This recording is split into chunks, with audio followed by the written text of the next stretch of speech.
FP&L Energy Savings Program results. At this time, I'm going to turn it over to Superintendent Swindle to introduce our guests. Thank you very much.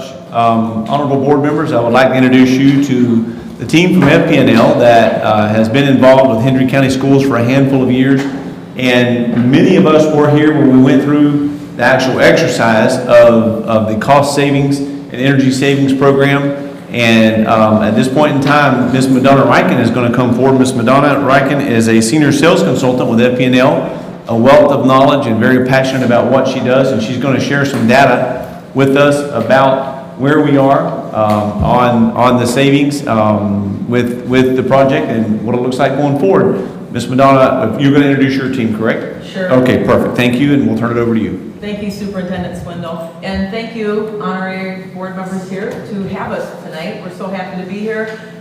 We're going to keep this very easy going. If you guys have a question anywhere during the presentation, feel free to stop us and ask. You don't have to wait until the end. Okay, we just want to make sure, our goal is to make sure that you have all your questions answered. So, as Superintendent mentioned, my name is Madonna Riken, and I've actually been working with the school district here, even before this program was put together in 2018, 2019. This is actually a second project for the school district and FPL services. And with me is Dave Smith. Dave Smith is manager of not only the measurement and verification program, but also our engineering team. So Dave and I will be presenting together. So what we're hoping to accomplish this evening is to kind of cover just overall how we got to where we are today. So some of you may not have been here when we started this back in 2019. So we wanted to kind of review the overall process, share with you some of the projects that we actually did for the district, those results, and then Dave is actually going to cover the measurement and verification process in what it looks like for year 2 of this program. So the process has actually been applied time and time again. We've worked here in the state of Florida doing energy savings contracts or guaranteed energy savings contracts for about 30 years. We do a lot of work not only with school districts, but other public entities like cities, counties, state and federal agencies. Currently, we've done over $400 million worth of projects here in the state. One thing that I'm very proud of, or that our team is very proud of, is that because of our measurement and verification process, we have never ever missed a savings guarantee. And if you remember, because of this process, the savings actually fund the project. So in the case of Hendry County School District, you guys agreed to a 15-year program with FPL and FPL services. So we're in year 2. So we're here for the long haul. We're going to be with you each and every year, coming back in front of you and sharing the results each year. So we've already gone through, this started back in, let's say 2017, where we did a preliminary assessment. So that was completed back then. In 2018, we did the investment grade audit, which is the detailed information where we come up with the dollars and cents and the whole entire contract. We went through an implementation or construction project, and that lasted about 12, 13 months. And now you can see the highlighted section. We're actually in the measurement and verification part of the process. So these are guaranteed savings. We do have to verify them. It's governed by state statute. So there's a lot of legal ramifications that fall on our shoulders. So we don't want to, by any means, shorten up this process. So feel free to ask us questions if you don't understand some of the details as we get into the measurement and verification. Again, I want to emphasize how the performance contracting process works. Again, this is a budget neutral proposition for the school board, which means, again, the savings pay for the projects over the period of 15 years.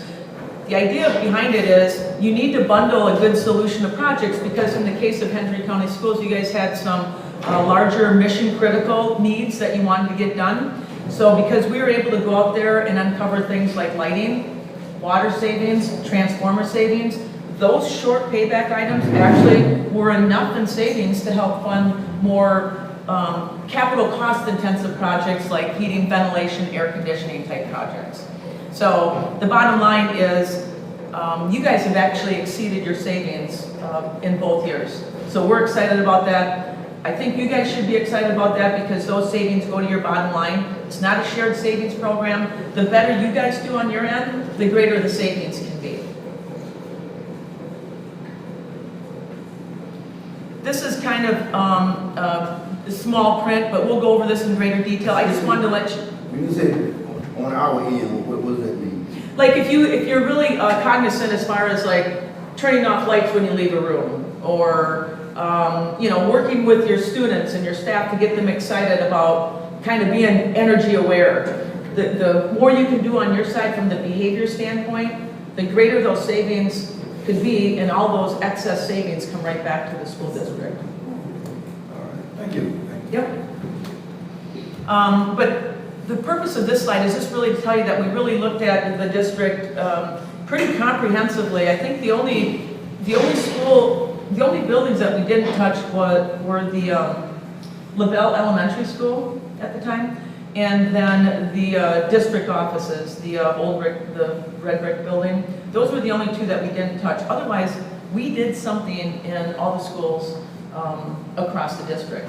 So I'm going to get into some of the details here quickly. These are a little bit easier slides to see. First off, lighting. I mentioned lighting provides the greatest savings. So we did look at all lighting, interior, exterior. The numbers are pretty crazy. If you look at that, we replaced over 18,000 ballasts and over 36,000 bulbs. So by no means is it an easy process, but that's really where we can garnish the savings. So it's something that was very important for us to do. And we do it quickly and we do it comprehensively, but you guys actually have over 1 million square feet across the district, so it's not an easy project by no means. Next were the lighting controls, and this is just kind of a step up. So this is where we kind of look at areas that the occupancy sensor controls can automatically turn those lights off. So like mostly hallways we look at, or like closets, or areas that's easy to go in and you leave and you just forget about it. These sensors actually will realize when nobody's in there because they don't see the motion, and they'll actually turn the lights off. So it's just a kind of a little added benefit of grabbing more savings in those types of areas. But during our analysis, we work with each school district or each school building to find out how are those rooms used, what are the run times, who's in them, and then we can come back with the best recommendation, because this doesn't make sense to do it district-wide. There's certain rooms and certain buildings that make more sense financially. Okay, so that's kind of very specific to application. Again, water conservation had excellent return. So we did work at all of the buildings except for Clewiston High School. And the reason behind that, just so you're aware, is we were just told that the plumbing system at the high school didn't really have the drop that was required, and they were already having some issues with flushing of the toilets. So we didn't want to get involved with lowering the gallons per flush anymore. So we didn't touch anything at the high school, but everything else we looked at installing low flow flush valves, aerators. We looked at not only sinks but also showers, things on that nature. And where it made sense, you got new plumbing. And then on the more capital intensive mechanical side of the project, we did replace 5 rooftop units at Eastside, Westside Elementary School, and another big project was 12 air handling units at the LaBelle High School. So those were very capital intensive projects. But again, because we bundled it with the lights and with the water savings, those savings actually paid for these projects. And then kind of a unique thing that may not seem that big, but you guys were one of the first schools that we actually did this at. Was it came out during all of our meetings that the Clewiston Middle School actually was susceptible to lightning strikes, and that you had already knocked out, I think it was fire protection equipment, AV equipment. So we were able to install lightning and surge protection at the middle school, and we were supposed to do only surge protection at the high school. But when we got into the project, we were doing the design of the project when Clewiston Middle School got struck by lightning again, before we could install our equipment. And then at that time, they added on lightning at the high school. So both of the Clueston Middle School and High School have surge protection now and lightning protection. So let's keep our fingers crossed. So how does that, I know nothing about lighting protection, how does that work? I am not an engineer, but basically what we have to do is, there's these little poles that actually have to go up like on the roof or the side of the roof of the buildings every so many feet. And basically, that is what the lightning should hit, and then it kind of comes all the way down to the ground and grounds it, so it doesn't go through the wires that enter the school building. Dave? Pretty good. Pretty good overview, yeah. And it actually prevents the building from being damaged. It doesn't prevent the building from actually getting struck by lightning, it prevents damage inside the building because it takes the electric current from the lightning to the ground rather than just coming into following the electrical lines into the school building and blowing things out. The idea is to have, so you have these lighting rods around the roof of the building. The idea is that lighting will hit those first, and it'll take the path of least resistance, which is all those rods are connected with a cable or conductor that goes to ground rods. And so the idea is rather than taking a path through your building and through your equipment, damaging it, it'll take that path and go to ground. And then we also installed some transfer switches, and again, this makes it much easier to hook up your generators. Again, this was an important item because many of your schools serve as emergency shelters during, obviously, storm season, so. Transformers, believe it or not, interior transformers, meaning the step-down transformers, are the responsibility of the customer. The big, huge FPL transformers, obviously, are our responsibility, but if these transformers are older than 2006 vintage, they are using a lot more energy or electricity than they have to. And you'll notice it if you walk around the building, well, probably not anymore because we replaced 89 of them, but before that, you could actually go into a mechanical room or even down the hallway where there was a transformer, and literally you could hear it buzzing, or if you walk by it, you can feel the heat coming off of that. Those more than likely were ready to be on their last leg, and so there was 89 of them when we finished the analysis on the transformer replacement that we actually replaced, and those are all good energy savers too. So what do you do with those old transformers? Dave, what do we do with the old ones? I'm not 100% sure. Our contractor usually assumes responsibility for that. They take them and dispose of them. I'm sure they're recycled. I just don't know. I'm not familiar exactly with how they do that. I was just kind of curious what you did with them. So they protect from the surge too, because that's sort of, at least in the homes, they hit the electric pole and the electric runs backwards into the house. Are the schools protected with surge protection too? Yes, I believe in some schools, as part of this project, we installed some surge protection. Well, that was only two though, Dave.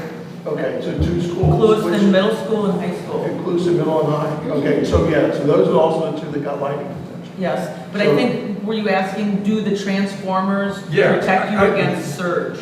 No, So you get all those computers, and then you get a surge coming through the electric lines, not from the roof. So are our computers protected with surge protection, is what I'm asking. I don't know. Typically, when we install surge protection, what we do is we install it at the main. So then you have a main Yeah. line coming into the facility. We install what's the first tier of surge protection there. And then from there, anytime you have a step down voltage, we like to do it there. And then any really critical equipment, we'll install it there as a third layer of surge protection. And so probably what happened, I don't know the details, but during the IGA, probably worked with the team on your side, saying, okay, what's your critical equipment in these 2 facilities? Identify that at that third tier and install surge protection at that point. What I can't positively answer is if the other schools have as an elaborate surge system as we installed at Clueston. That's what I can't answer for you. Well, and right here on our campus, we have our computers set up for all our data, and I'm assuming that's protected. I would assume so too, usually. But is that our responsibility, or does that come through you? I guess it was. No, we would be responsible for the 2 schools that we installed it at. Yeah, thank you. So in summary, kind of everything that we kind of talked about, you can kind of see what the cost was, but you guys actually put together a project of about $5 million with all these various entities. And you can kind of see the savings that's attached to it. And I'm going to turn it over to Dave now, and he's going to kind of start walking you through the annual savings guarantee and year 2 measurement verification results.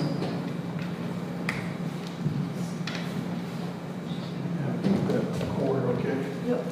Okay. So yeah, as Madonna mentioned, I'm Dave Smith, again, over the measurement verification. I've been doing that since 2008. So pretty familiar with the different protocols that govern what we do and how we do it with measurement verification. This slide, just to look at the savings side, every year we have a target, if you will, for guaranteed savings. So the target for year 2 is $346,949. And we kind of allocate it just on this slide by the different ECM types. And so every year, in the next slide that I have, every year, you'll see our target. And our goal is to, at the very minimum, is to meet that target. And if by statute, if we do not meet that goal, we have to write a check for the difference.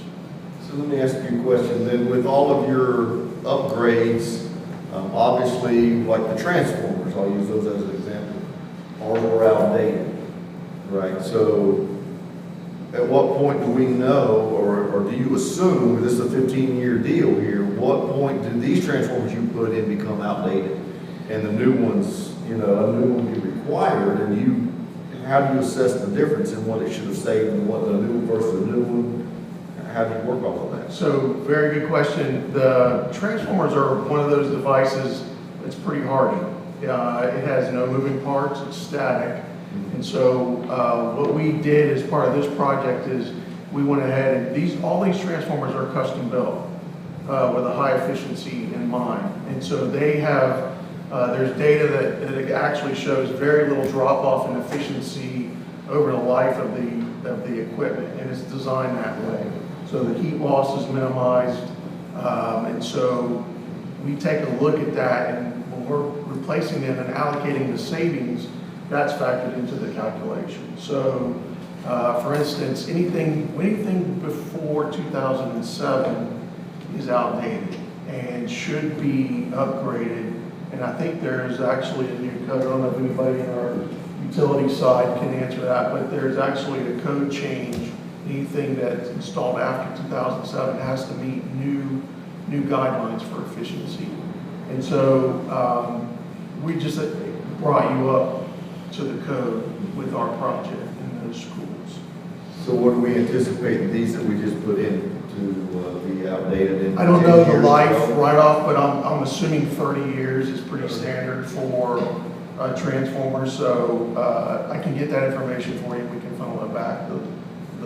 I'm just telling you have the exact, yeah. Because by the time you buy a new car, and then in 2 years it's outdated, or new phone, and everything is always being upgraded. Well, it's like any of this equipment, right? Lighting seems to be one of those things that really, happens to be really taken off as far as changes in lighting. A few years ago we just had T12 fluorescents, and now here we are with LEDs that are super efficient. Correct. And so, in fact, we're going back on some of our projects that were done 10 years ago where we finished the performance period on, and we're going back and replacing those lights and upgrading them with a new project. And the savings between what we put in 10 years ago and the LED fixtures that we're putting in, we're able to essentially do a phase 2 project. But yeah, so you're going to have that situation with any of the equipment that we install. Everything has a life expectancy to it. The idea is, so this project is 15 years. The idea is that the life expectancy of all the equipment that we install is greater than that, because even if it's not, then you want to start looking at repair and replacement costs for your equipment. And that has to be calculated and figured into the project in the out years. So if you get anything that's less than the term, you're going to have to look at the replacement of that. And we've done that. We've done group relamping for fluorescent fixtures, the state of Florida Department of Corrections. We've done that. We've gone back in after, I think it was 5 years, and just group relamped everything as part of the project. The savings were so great, it would carry that cost. So, yeah, in certain cases, we do look at that. If we have something that's going to fall short of the term of the loan.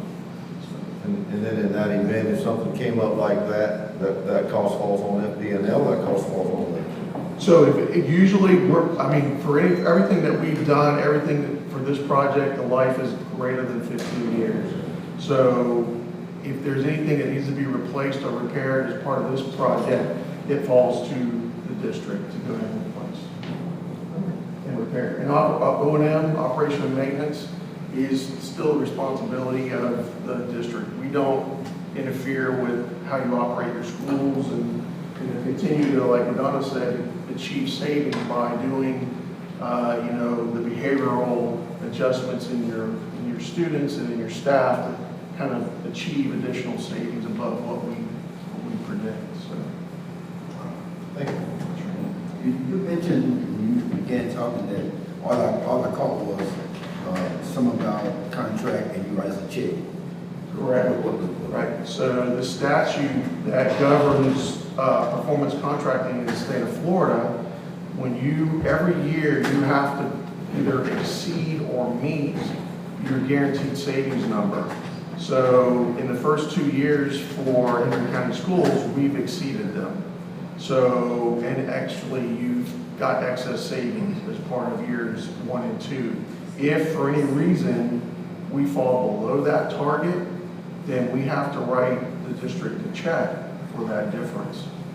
Whether it's $1,000, $1, or $10,000.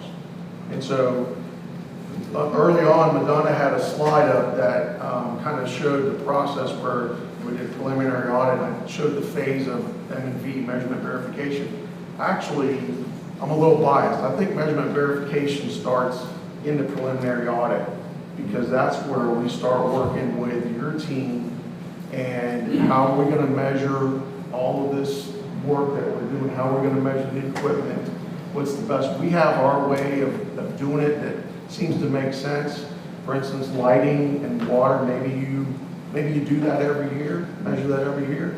Maybe you do it every other year because the cost of doing that every year is too much for the project to take on. So we'll kind of work with your team and say, okay, where do you want to put your M&V dollars? Do you want to put it in measuring lighting, which is pretty consistent, or do you want to put it in measuring HVAC equipment, which degrades over time, and you're probably going to want to keep an eye on that as you move through 15 years in the performance period. So we kind of help, we discuss it as a team effort. So it's not done, we don't come out and dictate and say, here's how we're going to measure and verify. And it must be all the categories together, because like the major medical, you have $700 million, and then you divide 11,402 into it. I come up with 62 years before it breaks even. So correct. That's a very good point too. Also, it's a great point because we guarantee the total guarantee for the year, not just the individual ECM. And that's the nice thing about it is, lighting and water are very good performers, very predictable.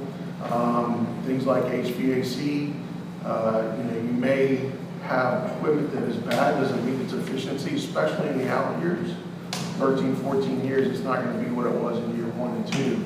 So that might start to degrade, and as it does, the idea is the excess savings that we see with lighting, building transformers, water conservation, kind of help support the saving shortfall in that particular ECM. So that project as a whole, we're able to meet our guarantee. So that's the idea behind it. This next slide is actually the one that it seems very basic, but it's the one that you're probably going to want to go to every year. I like this slide because it shows exactly what the target is every year moving forward for 15 years. And it also shows in a snapshot what savings we achieved for that particular year. And out to the right, we actually showed you the excess savings percentage for that particular year.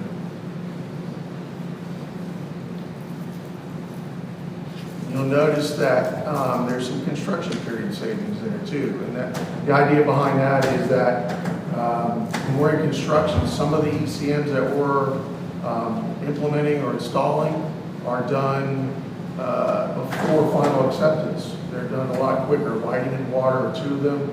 And so you actually see savings while we're still in construction with the other items such as lighting protection or HVAC. Those are usually your long lead items because they have more of a design element to them. Any questions on this slide? We have a lot more to fill in up here, but the other thing that we use this for is, say next year we come out and our excess savings drops to 3%.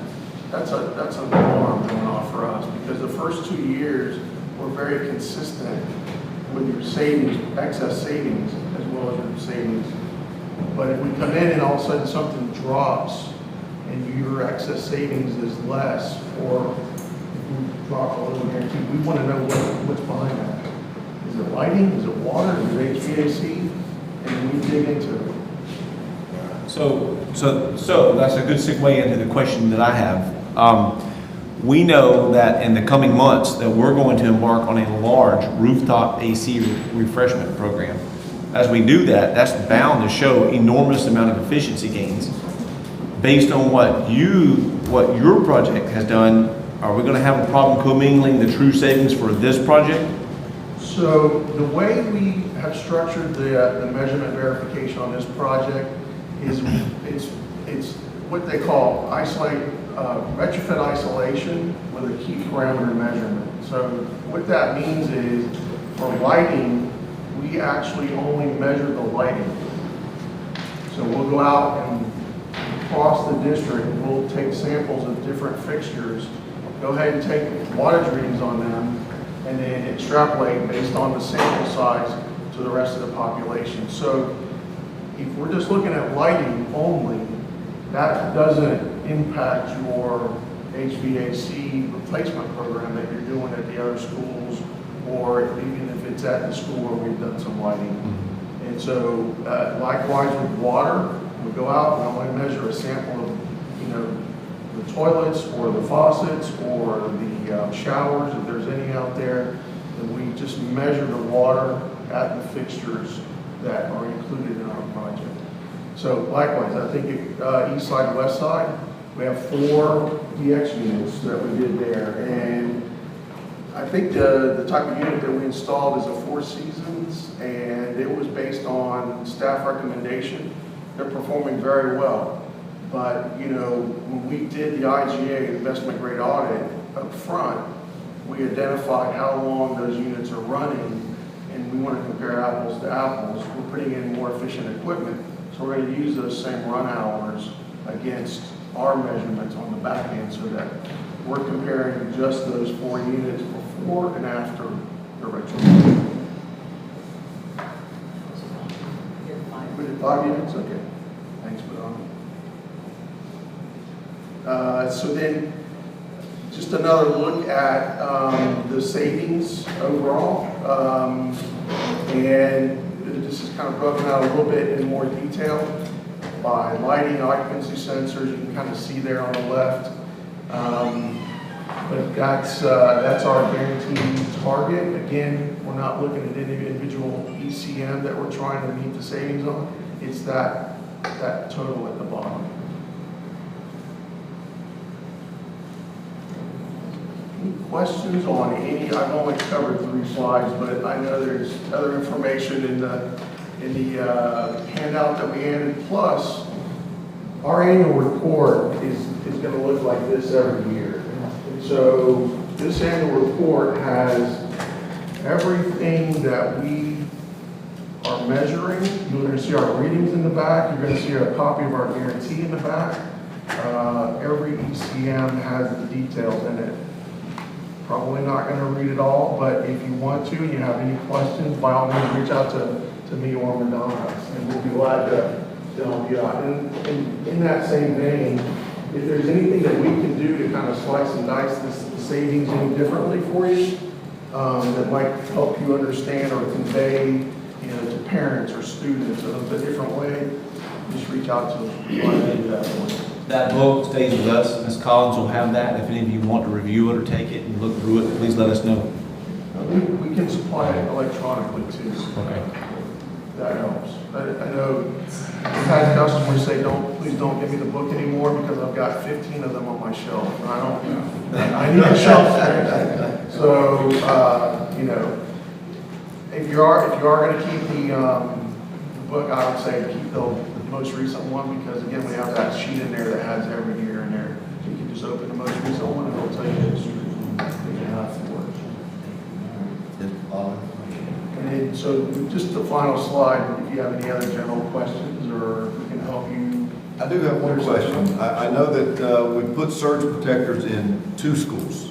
Why only 2? Why did we only choose those 2? Probably, I'm guessing staff identified some issues with equipment. When we would have, I'm assuming, again, and I'll double check for you, when we did the site visits and analyzed each school, the other schools may have already had lightning protection and or surge. But I would have to probably refer to Tony and his team, Stan and Bob, because those are the guys that really helped us out a lot when we did the site surveys. Yeah, because the 2 that we did were 2 of the newest schools in Clewiston, so that's kind of got me curious on why we only did those 2 and why did we not do the 3 older schools with surge protection? You could probably drive around and actually see if the lightning rods are around the exterior perimeter of the building at the roof line and know if it has lightning protection. If it has lightning protection, and I don't know, Tony, do you know off the top of your head? No, I don't. Okay. But We can double check. We can help We you have figure that out. provided. I'm sure it was, probably that school was a hot spot at the time where we. Yeah. And so they probably said, well, we have a real problem. What can we do to help that out? And so that was, again, that's the nice thing about performance contracting. You have savings to cover the cost of doing something that may not have savings. You can include it and get it done. We may not have the money or funds for it right away. I have a quick question. Sure. FPL has really been big on solar energy. I mean, we got a big one in Hendry County, and I see some giant ones. You ever see where we would be putting solar panels on school roofs or in parking lots? Just not, you would build it. I mean, I'm not trying to offset FPL getting the business, but you see that happening? I mean, absolutely. The struggle right now with solar is that the cost versus the savings is still not really, just on its own, will fit into a 20-year term for a loan. I think if your costs for solar come down a little bit, then you're going to be able to fit it in. We have on occasion included solar in a project, but the savings from the other energy conservation measures have kind of carried it and made it. Or sometimes customers really want it and they provide funding for it. Say, look, you're going to be out here doing this work anyway. Let's go ahead and provide funds for it or part of the funds for it. And that'll help it fit in. It's a case-by-case situation. You just kind of have to take a look at it and see where it makes sense. But we've done several demonstration units across the state. And that's kind of neat because it incorporates the students into learning about it and becoming more knowledgeable. So it's definitely something that we're proud of behind. Yeah, well, I think FPL is doing an outstanding job with that. I just wondered. Yeah. Thank you. Thank you. Dave or Madonna, either one, there's 2 gentlemen in the back that are with you. Would you please introduce them and their roles? I can introduce myself. Go ahead. Superintendent. I'm Richard Meisner. I'm the regional manager for major governmental accounts on the West Coast of Florida. We provide account management services to all of our cities, counties, school districts, plus select commercial industrial customers. So with me is Bryce Bixby. Bryce has been in our group on our team since November, and he is your account manager slash customer advisor. And typically what we work on with our customers are rate analysis, reliability, power quality, energy efficiency, more and more trending now even towards sustainability plans with our customers. So Bryce is available to the school district on a blue sky, everyday basis to answer any of those concerns, questions, or any other issues that might come up. He is really your single point of contact, if you will, to the utility. Thank you. And you have anything to add, Bryce? Happy to be here. Yes, me too. Got it. Any of the projects that you're going to come up through the year, Tony and I will probably be Trevor's point of contact. So if you have something and you work through him and he can present it to me, anyone can reach out to me, feel free. They kind of streamline things. Yes, So awesome. if you have something coming up. Perfect. Thank you, Bryce. Thank you. Board, I will say, and to the audience and to the great school folks that just showed, electricity is one of the things we take for granted. But if you want to know how dependent you are upon your power and the connectivity, when it doesn't work, what happens to a school system? Everything comes to a screeching halt. And so the great partners that we have in FPNL, they've probably sat with me more than they really cared to over the last 60 days. But developing a partnership and a friendship and knowing that we rely on each other, we rely on them every single day for the lights, the power, the electricity, the air conditioning, and the things that we too often take for granted. And then obviously they're here this evening on their own time, making sure that we're comfortable with the work that they have done for us and to prove to us that they're going to be partners as we go forward. So I want to say thank you to everyone for the team that came out. We're looking forward to continuing working for you for the benefit of our students and as well as FPNL. So thank you for being here. Thank you for having us. Sure. Any further questions? Appreciate it. You want to take 5-minute recess? Any citizen comments on the presentation? Seeing none, we are going to adjourn, but we're going to take a brief recess to let everyone get in and out. And so we'll see you back in like 5 to 7 minutes. And thank you, FPNL. Thank you.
Hallowed be thy name. Thy kingdom come, thy will be done, on earth as it is in heaven. Give us this day our daily bread. Forgive us our trespasses, as we forgive those who trespass against us. And lead us not into temptation, but deliver us from evil. For thine is the kingdom, the power, and the glory forever. Allegiance to the flag of the United States of America and to the republic for which it stands, one nation, under God, indivisible, with liberty and justice for all. Mr. Superintendent.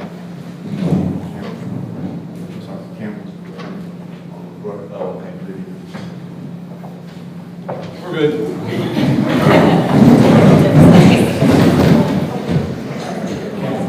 He was just saying the camera's blurry, the video can't be seen. I don't know if y'all can adjust that, but we will move right along. Thank you. Mr. Superintendent, do we have any presentations? We do have two presentations this evening, and the first one we're going to start with is from Eastside Elementary School. And to get us started, I'm going to turn over to Ms. Gibson and let her introduce her staff as they come up and present.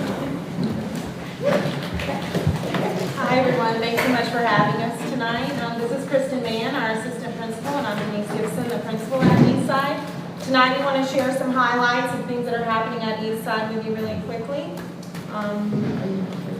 Sure.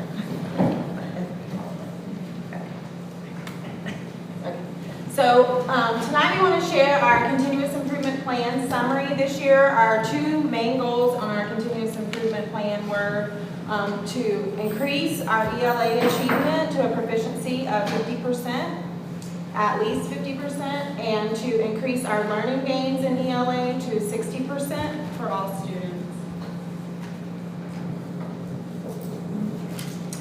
So these are our goals for our school-wide goals that support academic achievement. This year, we are striving for,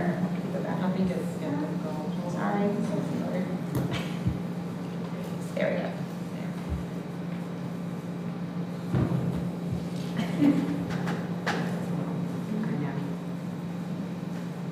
Okay, so we have three goals for our school. Goal 1 is students will pass 32,500 iReady reading lessons by the end of school. Goal 2, students will pass 25.5 iReady math lessons. And goal 3 is students will earn 35,000 AR points by the end of school. To achieve these goals, each classroom has a goal, each grade has a goal, and then individual students. So how that all works to build the team goal at the end of the school year. And that is really important to us.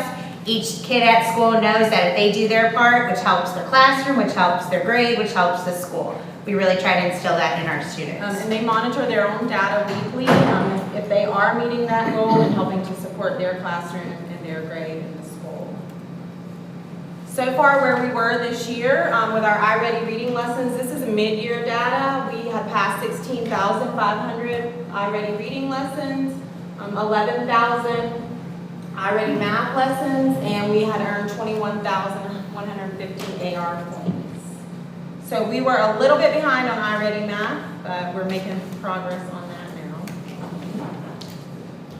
now. Supporting our continuous improvement goals this year, one thing that we feel is a highlight at Eastside has been the collaborative planning sessions that we've been able to have on our half-day plannings and the professional development that has happened to help us plan collaboratively, work together as a staff, and learn the things that we needed to learn as teachers and administrators together so that we could support the students in reaching those goals.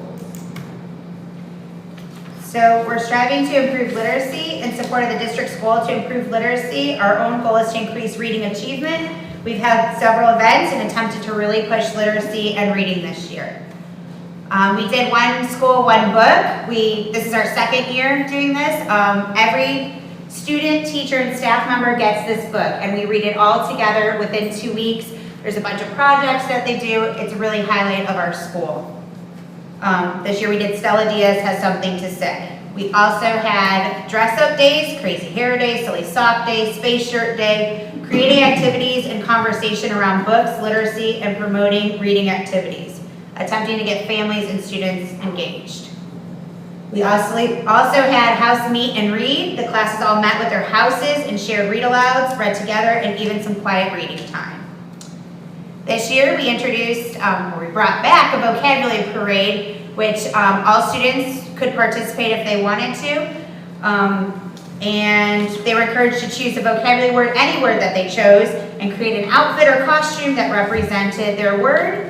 We had a parade with the students and staff that they really liked this event. We also had character pumpkins. Students and teachers were invited to create storybook character pumpkins at home and bring them into school to display. We posted pictures on Facebook and they were voted on by the liking the picture. Another opportunity to bring books to students' attention and showcase some characters and excitement of books. We had over 150 pumpkins come in and the parents did a great job and the kids did a great job too. So. Another literacy event that we've had this year is Sunshine State Young Readers Awards. Those are books that are selected by the Media and Education group.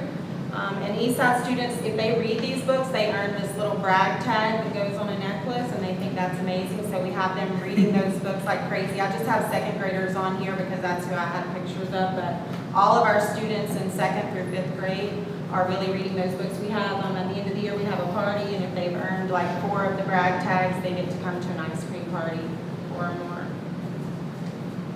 Another part of our literacy adventure is Accelerated Reader. Our goal for Accelerated Reader is really just creating independent reading practice for 20 minutes a day on their own reading level.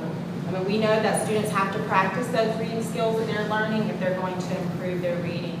Our Accelerated Reader program, they have a goal each week. They earn house points for reaching that goal in their classroom. We have a Millionaires Club. Once they reach where they read 1 million words that year, they're part of that club.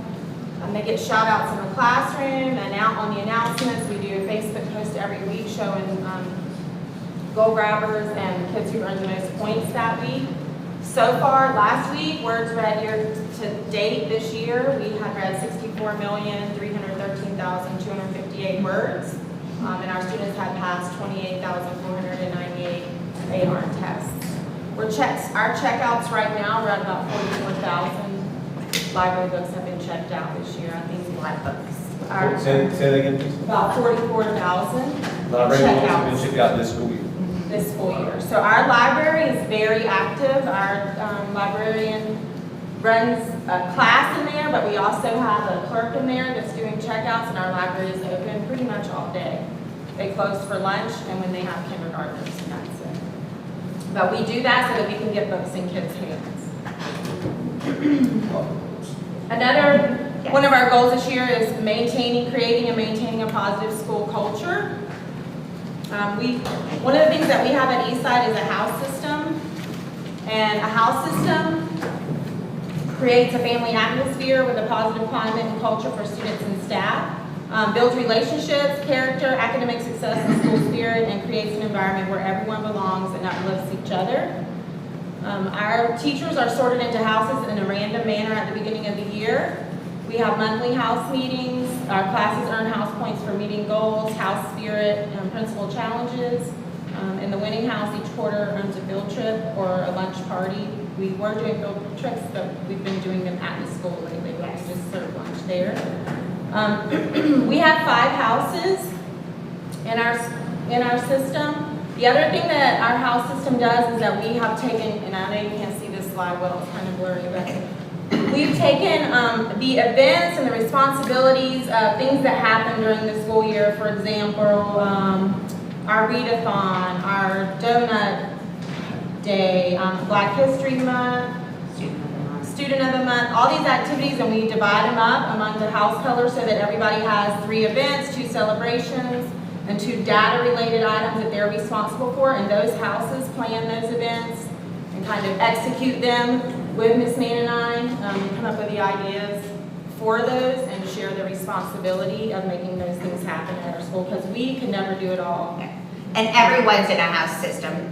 The teacher staff, the janitor, custodial staff, they're all in house systems. So when they have house days, they wear their house shirts and they get to be part of the meetings and just really get to act with the kids. So that's important. They love it. Those are just some pictures from house days and award Yes. ceremonies. It's okay. I skipped Miss Van. Go ahead. Oh, you skipped the PBIS. Oh, sorry, we gotta go back. This is really important to me. So this year we incorporated a PBIS system, and we have Wildcat Cash. And the kids, every morning on the announcements, I tell them we're being safe, responsible, and be respectful. They earn Wildcat Cash if they do those, steps to the PBIS. And every month we do some reward where they pay to have the reward. They love to spin the wheel. They just spin the wheel and they win a prize. We've done ice cream. We've done dress up days and bingo. We've done a bunch of things that the kids try to earn if they have positive behavior. Can I Yes. ask a question? Do you see a significant impact, a positive impact by implementing PBIS? So we do. This is our first year of really implementing it. So we have, some tweaks for next year, and we're going to get better next year. But the kids all know how they can earn the Wildcat Cash. They keep it. They're responsible for it. So we're going to go that way. We have a little tweaks of, the kids that are earning it, the kids who need to be responsible, but the kids who are also responsible earning it at the same time. So Do you think it decreases discipline referrals or? I think that is our goal in teaching Yes. appropriate behavior. Yes. Really, it's about teaching the appropriate behavior, and that's what we're working towards. We have not figured data Yeah. compare from last year to this year yet. We will as we get closer to the end of the year, but we do see some improvement for some kids, and we do think that they do want to work for that. The younger kids, it seems to be working better. Ms. Right. Ann and I are kind of working on what do older kids Kids want to want, spend that's- Wildcat Cash on?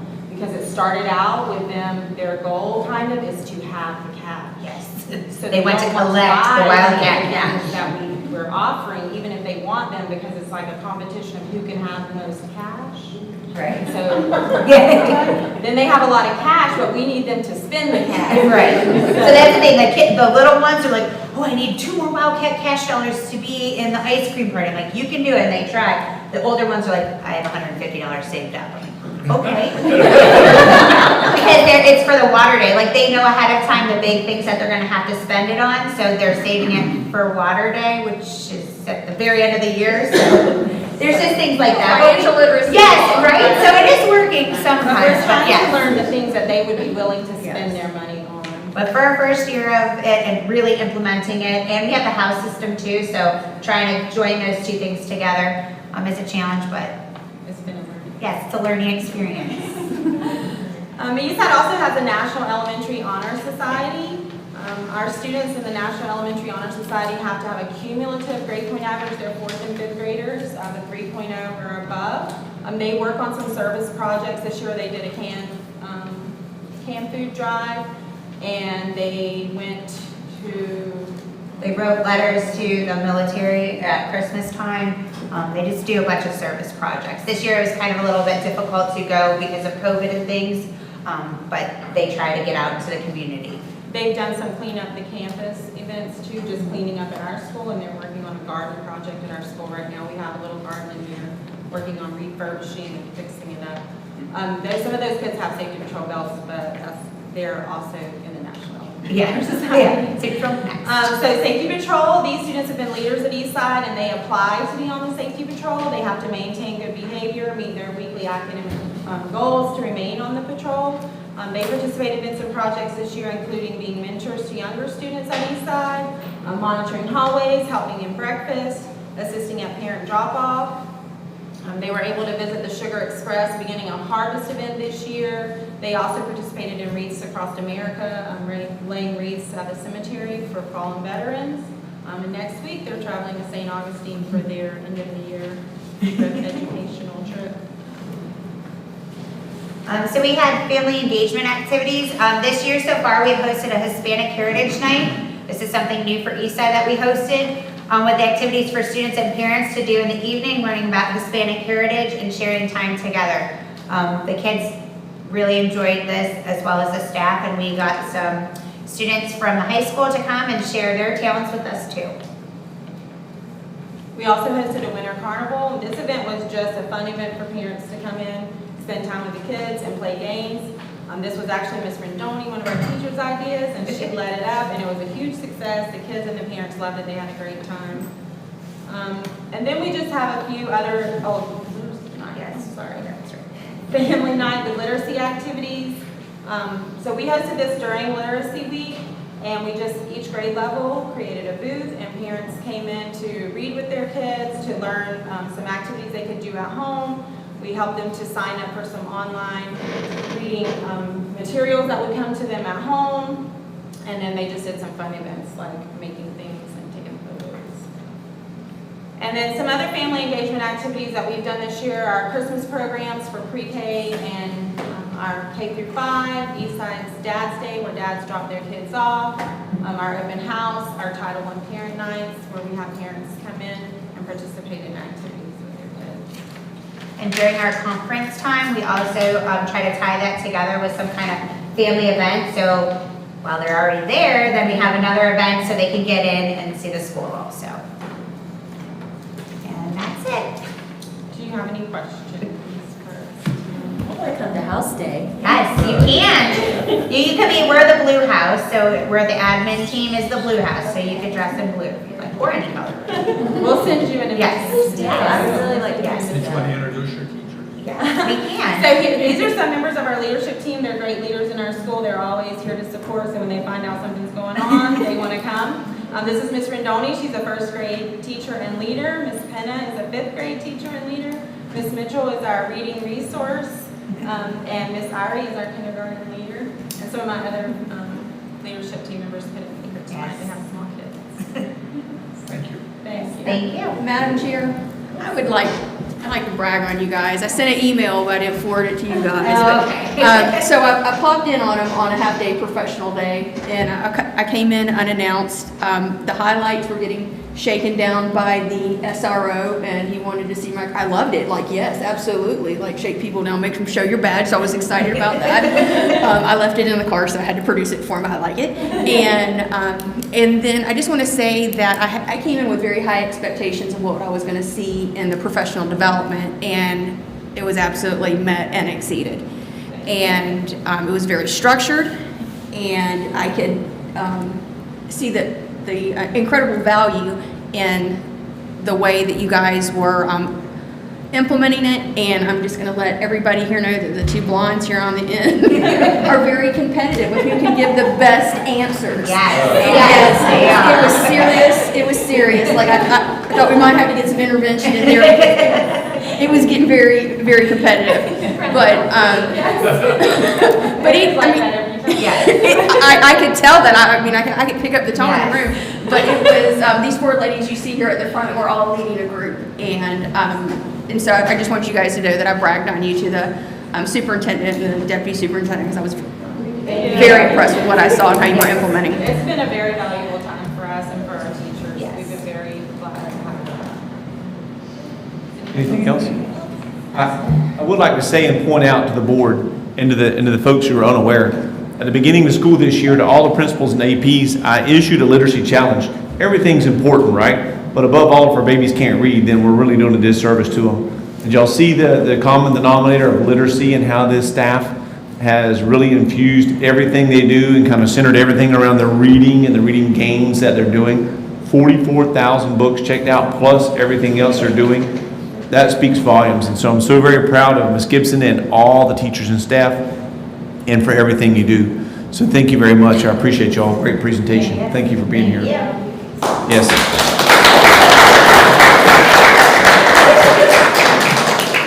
Now, before you leave Eastside, Mr. Superintendent, I believe you'd like to add on an additional presentation. Yes, thank you, board. If you will, please humor me for just one more minute. I would like to ask Ms. Charlotte Miller, also from Florida Power and Light. She's going to come forward and she's going to speak to us for just a moment. And I would like to ask the staff at Eastside to help me accept something that Ms. Miller has for us this evening. Thank you so much, Superintendent Swindle. As you said, I'm Charlotte Miller. I handle external affairs for Florida Power and Light. for the Southwest Florida region. And I'd like to start tonight by saying, I'd like to be a kid again and go to Eastside Elementary School. It's such cool stuff, everything you're doing, So what I'd like to just share briefly tonight is information for you on our education programs that we offer at FPL, and then end with the presentation. So at FPL, it's really important for us to be a part of the communities that we serve. We feel that's important for a number of reasons, and one of the things that we do is offer some educational programming at no cost whatsoever to our school districts. We feel like we can help in providing tools and resources, especially for kids that are interested in STEM disciplines and helping to foster that interest. We also like to make sure that the programming that we offer you is relevant, and obviously it's geared toward energy and STEM related activities. So it happens in a number of ways. And I want to just share with you the different things that we are able to offer to the schools, and also let you know that Superintendent Swindle is also very aware that we're going to be meeting very soon with the STEM coordinators at each of your schools to share what's offered, how to enroll and be a part of those things, and make sure they have all that information. So some of our current programs include a traveling school production. It's from the National Theater for Children. They're based out of Minnesota, and they come to Florida each year. It's a 30-minute presentation geared toward elementary schools. It's called Energized Guys, and obviously it's concepts on energy efficiency, and they're coming pretty soon. So it's just something you can sign up for, no cost, and it's really enjoyable. As an adult, I like watching it too. We also provide free energy curriculums that meet all the statewide sunshine standards. We have STEM readiness for some of the older students. We have drones in schools. It's a competitive team that we will sponsor. We also have robotics competition sponsorships. Do science fair support. We have a number of scholarships and grants that are both for students and teachers that we want to make sure you all are aware of to take advantage of. And we also have a 4-H speaking program. You might also recall that a few years ago at LaBelle High School, we installed 3 solar trees, which is part of our Solar Now program. And Solar Now is a program that FPL partners with our customers so that we can bring educational solar projects, solar energy projects like those solar trees to schools and communities. This is an awareness and a learning tool for everyone that's involved with that.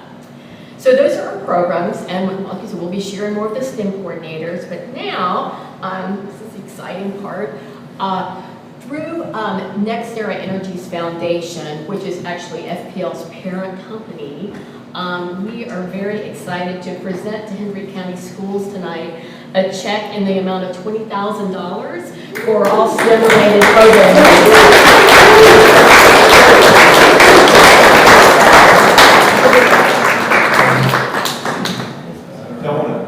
Y'all want to stand, we'll get a picture of y'all in the background, and then we'll get the great team from Central. East side, come on up. Yes.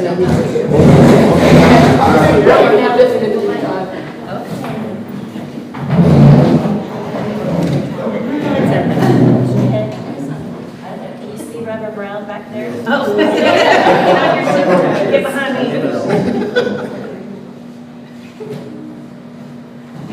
Everybody else shot everything on your mic. Thank you. That's awesome.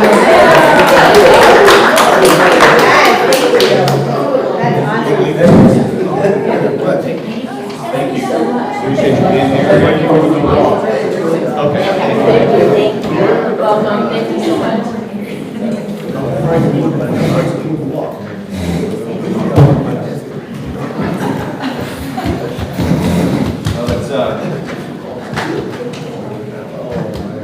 Thank you, Eastside team. Thank you.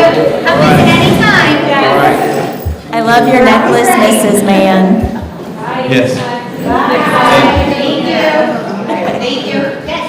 We are,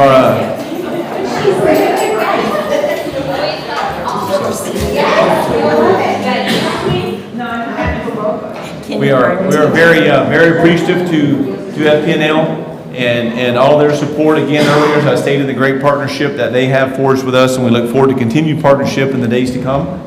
And we greatly appreciate their support in our STEM initiatives. And nearly all of our schools have STEM programs, and those that do not, this will be their seed money to be able to start one. So one way or the other, the STEM initiatives are greatly appreciated. Ms. Miller, you're welcome to stay throughout and stay as long as you want, but we are going to move forward with the rest of the program at this time. But thank you for being here. And that's her cue. All right, at this time, Mr. Superintendent, do we have any citizen comments on the agenda? We do not. All right, moving on down to the consent agenda. Are there any items a board member would like to be pulled to action items?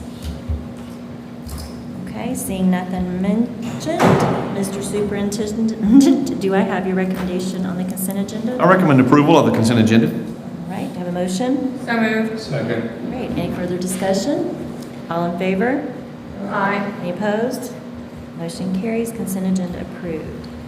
Old business. Do we have any old business? We do not at this time. To discuss, okay, moving on to action items. Mr. Superintendent, do I have a recommendation for action item A, 2022 summer school and ESY schedule? I recommend approval of action item A, the 2022 summer school and ESY schedule. So moved. Second. Any further discussion? All in favor? Aye. Any opposed? Okay, motion carries. 2022 summer school and ESY schedule has been approved.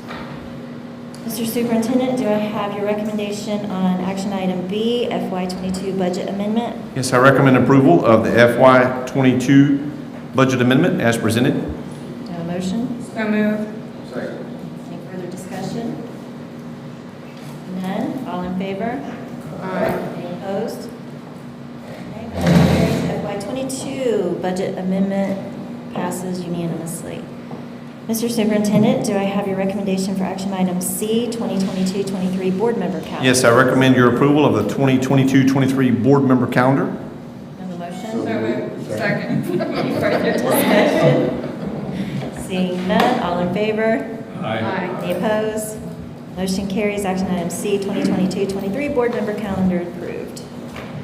Mr. Superintendent, do I have your recommendation for action item D, exploring capital revenue streams? Actually, action item D is going to be a presentation by Ms. Cox. Okay.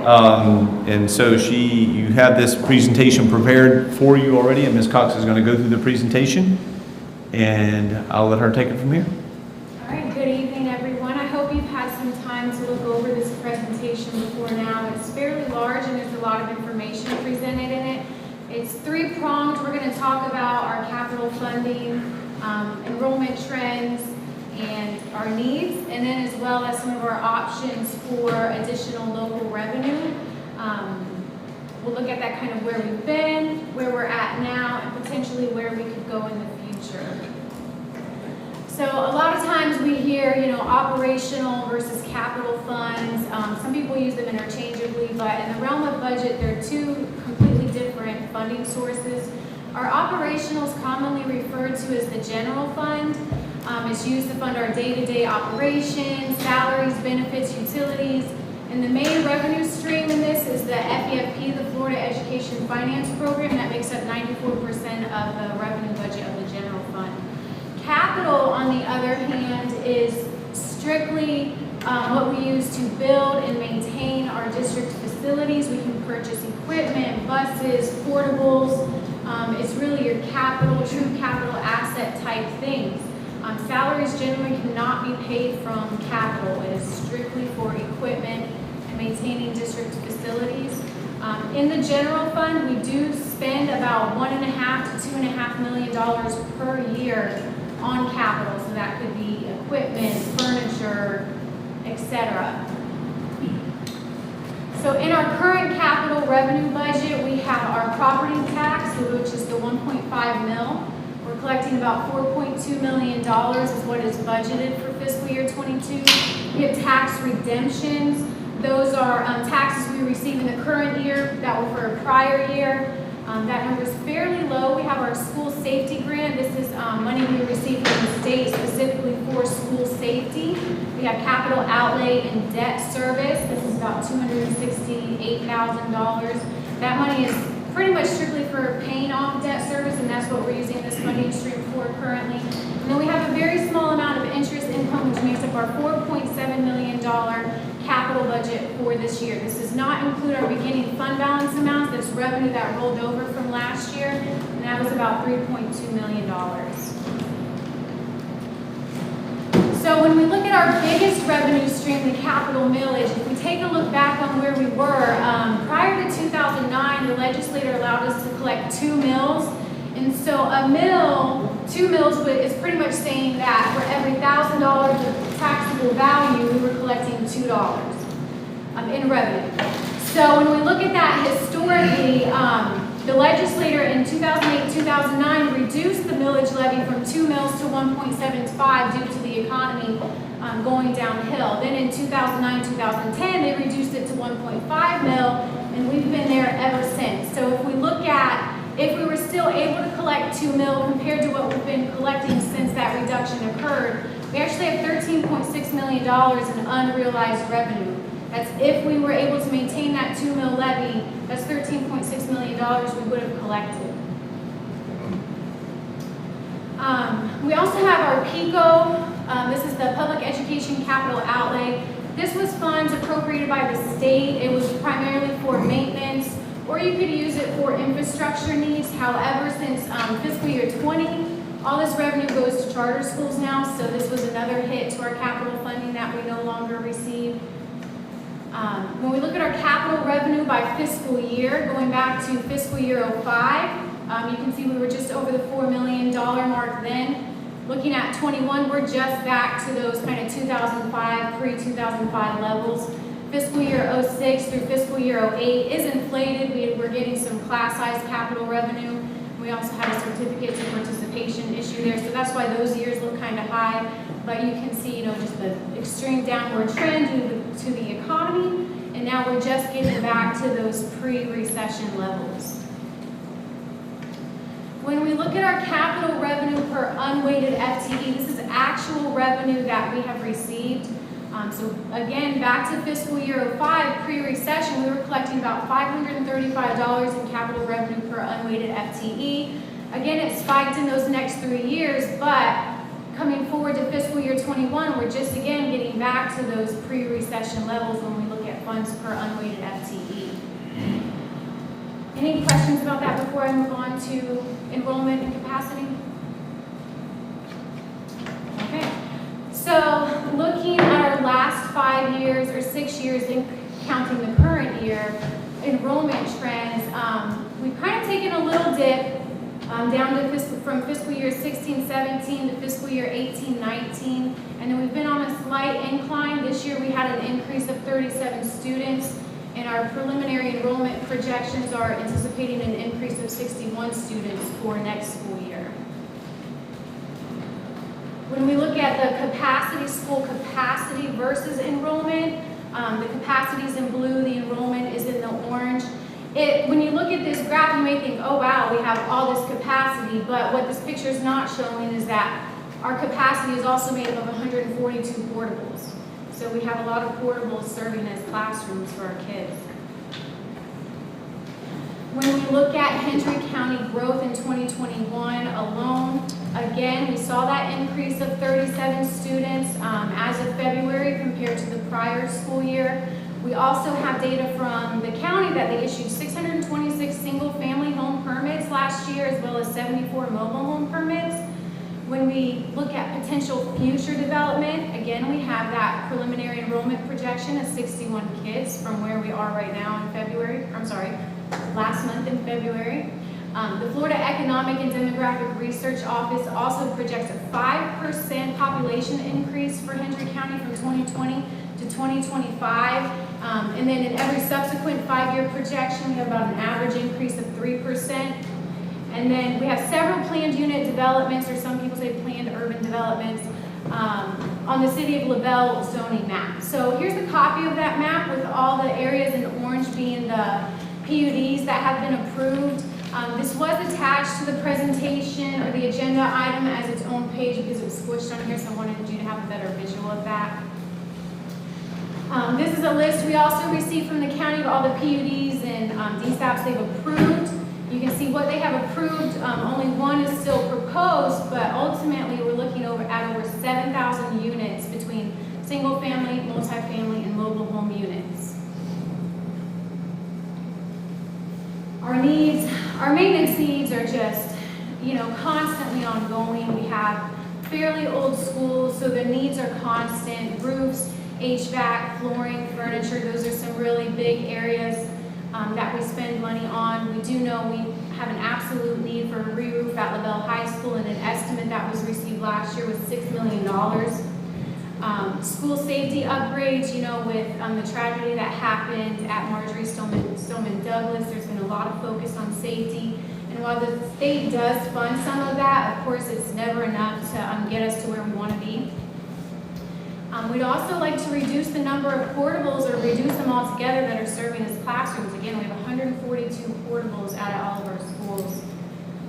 We also have information technology needs. Infrastructure is a huge deal, student devices. We've gone to that 1-to-1 ratio, so maintaining that is going to be quite the expense as well. In the future, we have been talking about a new LaBelle Elementary, potentially. Ms. Cox, Yes. on the information technology and the needs assessment here, doesn't the Digital Academy of Florida money funnel to technology? Yes and no. The statute does say that any money we make off of that is supposed to be used for digital classrooms. I wouldn't say that we are actually doing that. It's a lot of money that we're getting there, so we're not necessarily putting all of that money towards digital classrooms, especially with the influx of ESSER 1, 2, 3, because we're spending a lot of money on technology in those areas as well. And this current year will be the first year that's really been a profitable business for us as well anyway. The first couple of startup years has been very small amounts, if you will, comparatively speaking. This year we're currently in will be the first year that we really realize any type of large profits. Well, and I should say So too. is the district holding that money to roll over, or is it spending it on something not in alignment with statute? Well, it depends, the statute is not specific on what a virtual program generates versus what you're funding them at, right? It just says whatever they generate is what you fund them at, but we know in areas like SAI, things like that they're generating money in safe schools that we can't physically give to them. We can't repurpose that money to go to digital classroom. Because those are already restricted funding sources. Do you have any further questions before I go on? Okay. So again, we've talked about a new LaBelle Elementary School. All the elementary schools in the LaBelle area are over 30 years old, with LES being, I believe, over 50 years old, like beyond its useful life. There's been talk about an addition at LaBelle High School because that's one of our schools that has the highest number of portables. Debt is in our future, because the way our current capital budget is, we cannot take on any large projects without incurring debt. When we look at a $6 million re-roof or a $10 million addition, obviously that's something we can't afford up front, so we would have to finance that. And there is in statute, our annual debt service can't exceed 75% of the annual revenue in our capital millage fund, so that would be about $3.16 million based on that fiscal year 22 revenue estimate, but of course we would never want to get anywhere near that. So looking at potentially new capital funding options, we do have a few local types of revenue. We have impact fees, school capital outlay surtax, that's commonly called the half-cent sales tax, the local government infrastructure surtax, that is also a sales tax. We have the voted capital improvement fund millage, and then a few other sources we'll discuss. So impact fees is authorized in Florida Statute 163.31801. It's a one-time fee assessed to new development to offset the infrastructure needed to accommodate new development. That's very important. These funds can only be used for infrastructure. It can only be used to build a new school, build an addition. It could not be fund, it could not fund the re-roof at LaBelle High School or anything, any type of maintenance. The fees often segregated by zone because the revenue must be spent in the zone where the fee was incurred. So if the fee is being incurred in LaBelle, we cannot turn around and spend that money in Clewiston. 25 school districts received the impact fee revenue. That was as of November 2019 data that another district had pulled together and was shared. So as of that, we had 25 districts receiving impact fee revenue.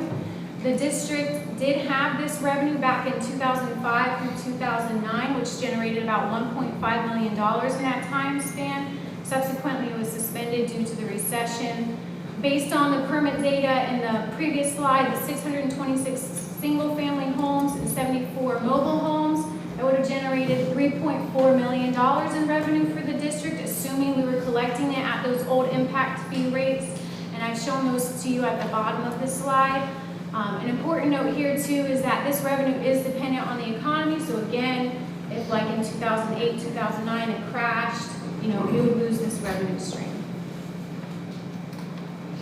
Here is a slide, just these are the districts that currently impose an impact fee and the rate at which they're charging. This was also a separate handout to the presentation, just so you had a better visual of it. If the board wanted to move forward with an impact fee, it would require the board's vote to implement the impact fee. It's important that we have the Board of County Commissioners support, as they would be the ones directing the supervisor of elections. Or no, I'm sorry, that's not on this one. They would just have to adopt an ordinance to allow us to collect an impact fee. There would be no voter approval on this one. Ms. Cox? Yes. Let me back it up a little Sure. bit to where you're breaking down impact fees and talking about how much money that was left on the table by not implementing them. Do we have an idea of the total amount of tax revenue that the Hendry County School District has collected from those same properties? Like what we're collecting on them now? I don't know that we could make that direct reference, because just because the permits were pulled doesn't necessarily mean they were added to the taxable value at the same time, depending on the length of construction. I mean, we could make an assumption that the 13.5% increase in our school taxable value from 21 to 22, you know, maybe a portion of that was attributed by these homes, but again, it would just be an assumption without knowing specifically how many actually went on to the tax roll. And how long could a district roll over impact fees? Because what we would collect in a year really would not, I can't imagine being able to meet any of our financial objectives here. And so how long can you roll it over, and how long can you do that for before you have to spend on a project? I believe it depends on what we put in this ordinance with the Board of County Commissioners. So from my experience in Lee, we had an impact fee there, and in that ordinance, we had to spend the impact fee revenue that we collected within 20 years. And then I just want to say on the next slide that lists all the, are these all the counties in the state that are currently levying impact fees? Yes, ma'am. All right, so I'm just going to bring, just to the attention, I don't know if anybody caught the trend here, but I believe that the only county listed on here that could be considered like a rural county would be Citrus. I mean, they're all urban coastal counties. And so that, you know, that to me says, you know, makes me think about, you know, I just feel like our rural economy is much different. We lag almost like 2 months from everything from when COVID was exploding on the coast to it took a couple months to get inland. And then, you know, you see,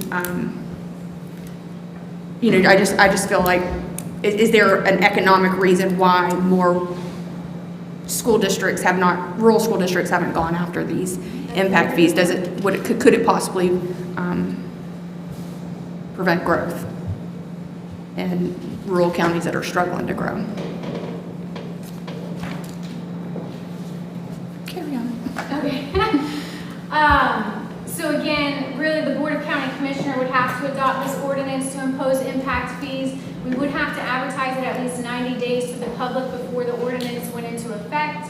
But once it went into effect, we need to have an interlocal agreement in place with the Board of County Commissioners, because they would be the ones collecting and dispersing the impact fee revenue to us. The school capital outlay surtax, again, this is commonly referred to as the half-cent sales tax. It's authorized in Florida Statute 212055, paragraph 6. 26 school districts currently impose this tax. There's specific ballot language that is required, so if we took this to the public to vote upon, we would have very specific language that would need to go in that ballot. It can be used for any capital purpose except buses. So we could use it to fund a new school, to purchase HVAC, flooring, furniture at our schools, etc. New roof. I'm sorry? A new roof at LaBelle High School. A new roof, yeah, any capital purpose except buses. That's very important.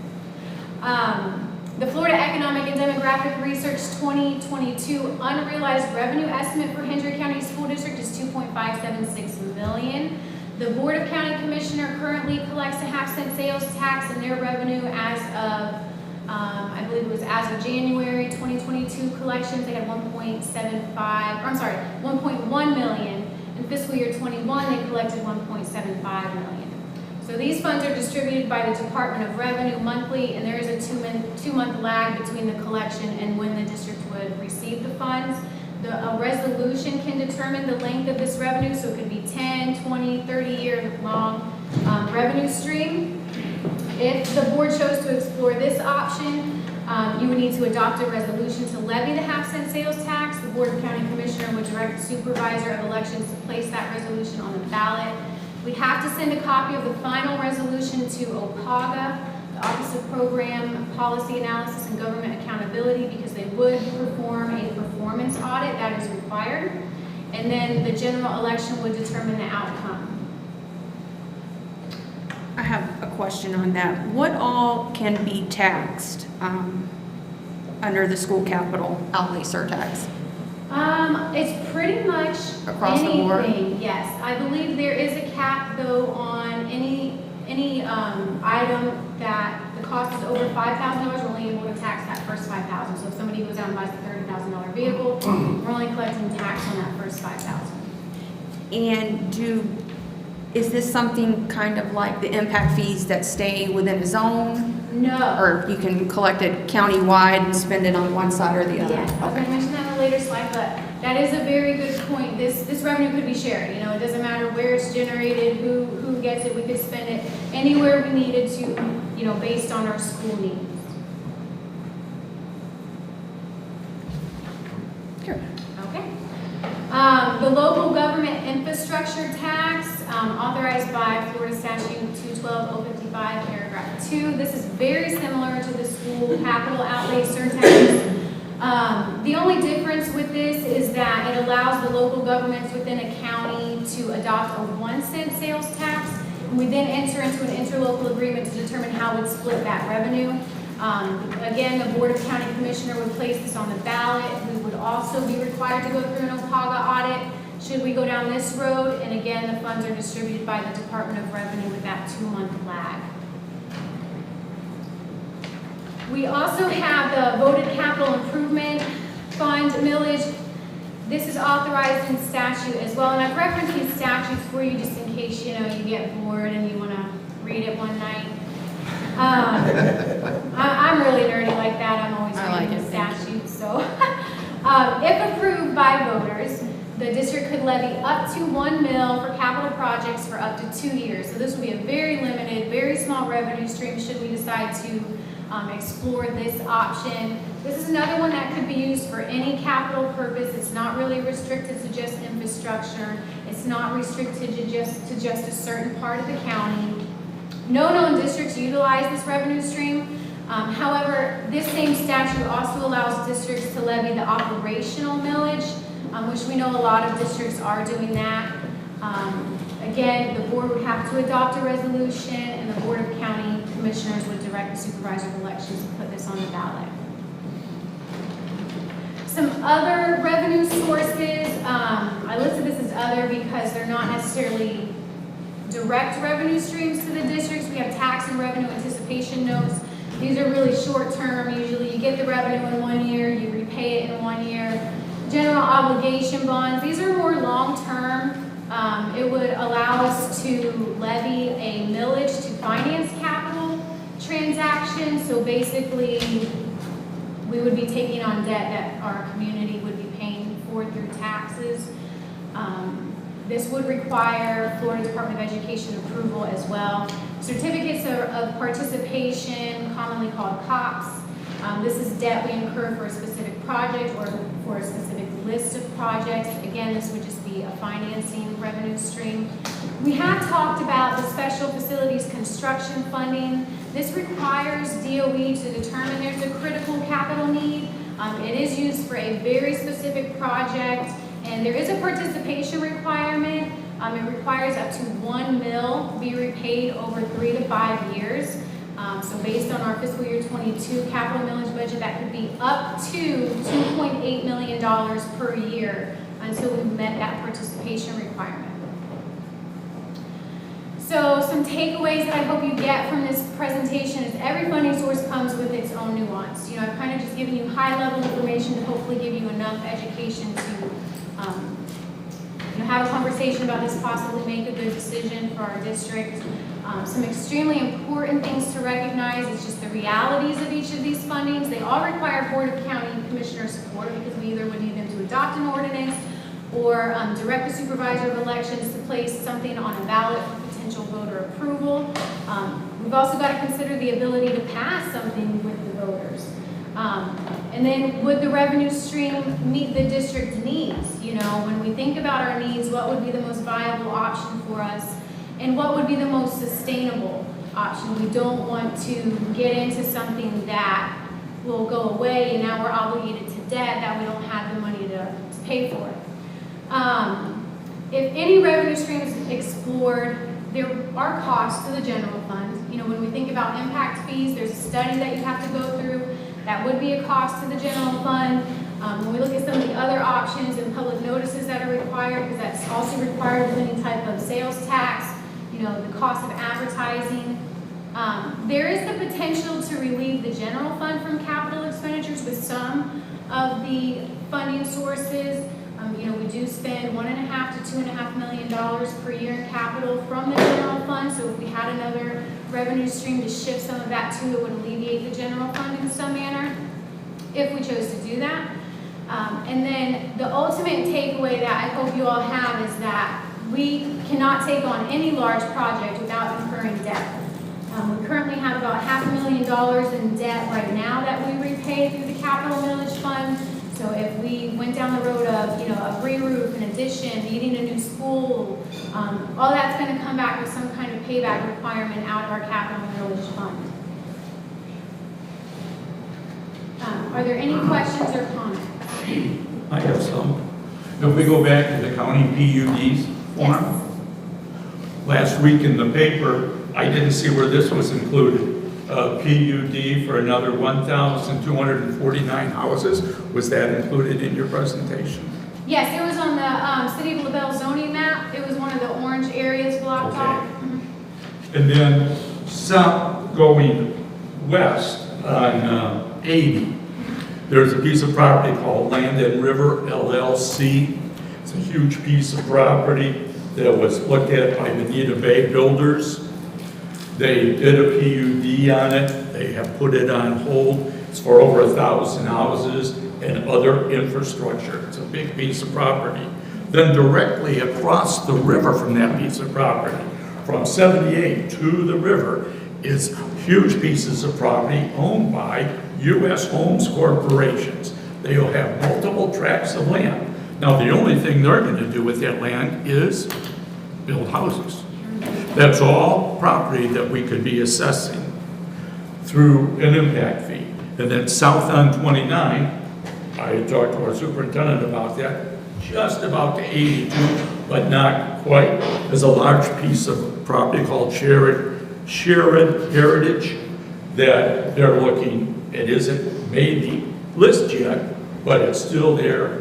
And that's property that they're looking at building houses for all for easy access to Fort Myers, either on 78, on 82. And what wasn't included in this total that you gave us of the 7,000 is the 7,000 lots that are already in Port LaBelle and Banyan Village. So if we look at all these, There's thousands and thousands of lots that are available that people are looking at building. And the way the building is going in our county, it's huge. You just have to drive through Port LaBelle, coming to Clues, and you can see houses being built.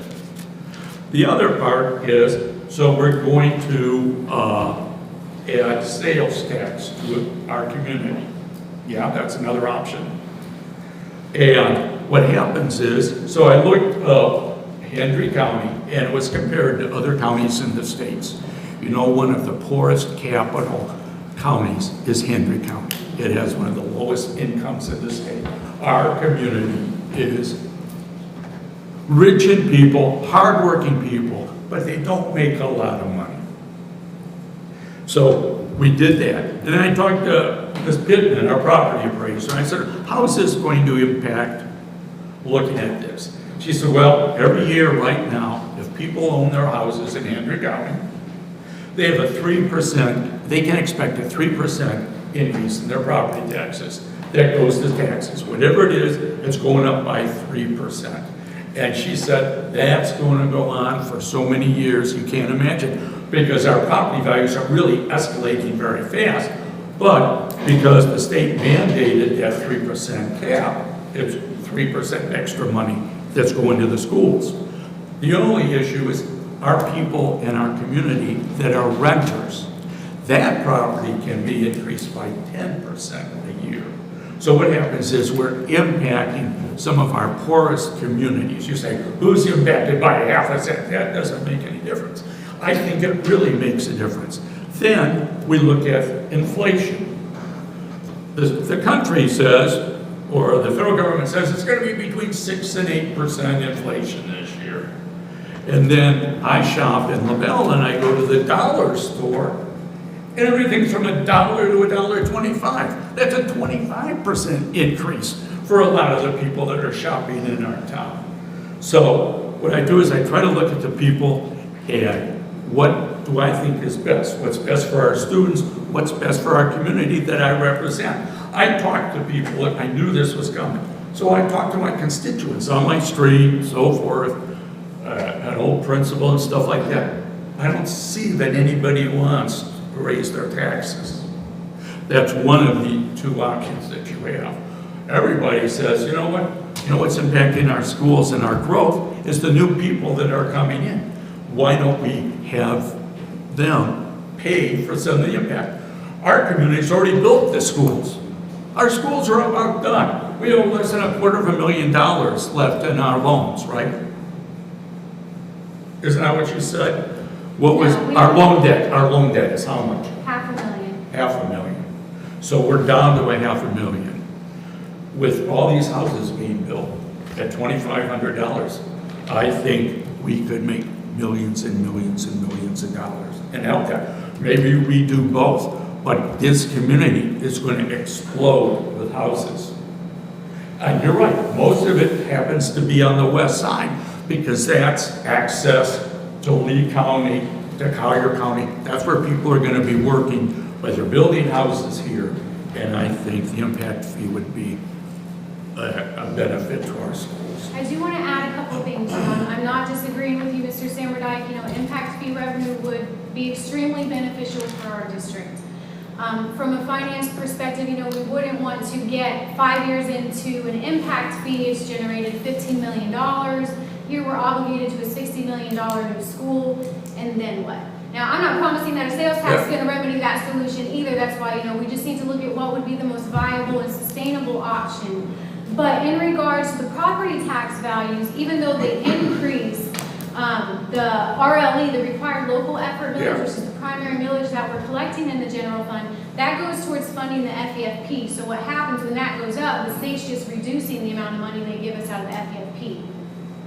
So let's say, you know, we have a $100 million FEFP, our required local effort is $10 million, they're only giving us $90 million in state funds. So when that RLE millage revenue is going up, the state money is going down. So I just want to point that out. That I was just trying to point out it's costing our people more. Is it still more out of pocket to our community? Is that not true? Oh yeah, I'm not disagreeing with you about impact fees and wanting those folks to pay for the infrastructure needed. I just want to give you my finance perspective on on what that really means. And what is the Could- possibility of doing two things? Well, I believe, that's up to the board. Thank you. So if I understood you right, if we did an impact fee, the state could possibly come back and say, we're going to give you less money because your impact fees have gained you more money? No, that's the required local effort. Okay. This is the millage we levy through the general fund. Okay. It's like when we pay more property taxes. Right. The state gives us less money. Okay, I just want to make sure I didn't, I got confused here for a second. Thank you. Ms. Cox, on the local government infrastructure surtax, Okay. does it require the Board of County Commissioners and municipalities to participate? Yes, I mean. So we'll everybody have has to have- agree on it? Yes. And it would be whoever would want to, it could just be Board of County Commissioners and us, it could just be City of LaBelle and us. I don't think that would be realistic, but, Okay. yes, anybody who wanted to participate in that, we would have to split it. And then, for clarification on what Mr. Sammer asked, could you stack these, like a local government infrastructure and the half cent? You're saying. Simultaneously, yes. I mean, not that I would ever condone that, but. Right. You could, we could move forward with targeting one or more options. With the impact fees, did you say earlier in your presentation that those are limited on what we can use them? Like if it was the Port LaBelle area, we can only use those in that area, right? Those do not Correct. transfer. Generally, and I'm only speaking from my experience in Lee, we had it segregated by like northeast, west, south zone. We had it segregated by zone. But, so if it was just LaBelle that was generating the impact fees, it wouldn't have to be Port LaBelle, it would just be LaBelle in general. And this, the follow-up to that, Mr. Basquin, is that to bear in mind too, not only does it have to be spent in that zone, but it's very restrictive to what it can be spent on in that zone. Reconstruction or construction of schools.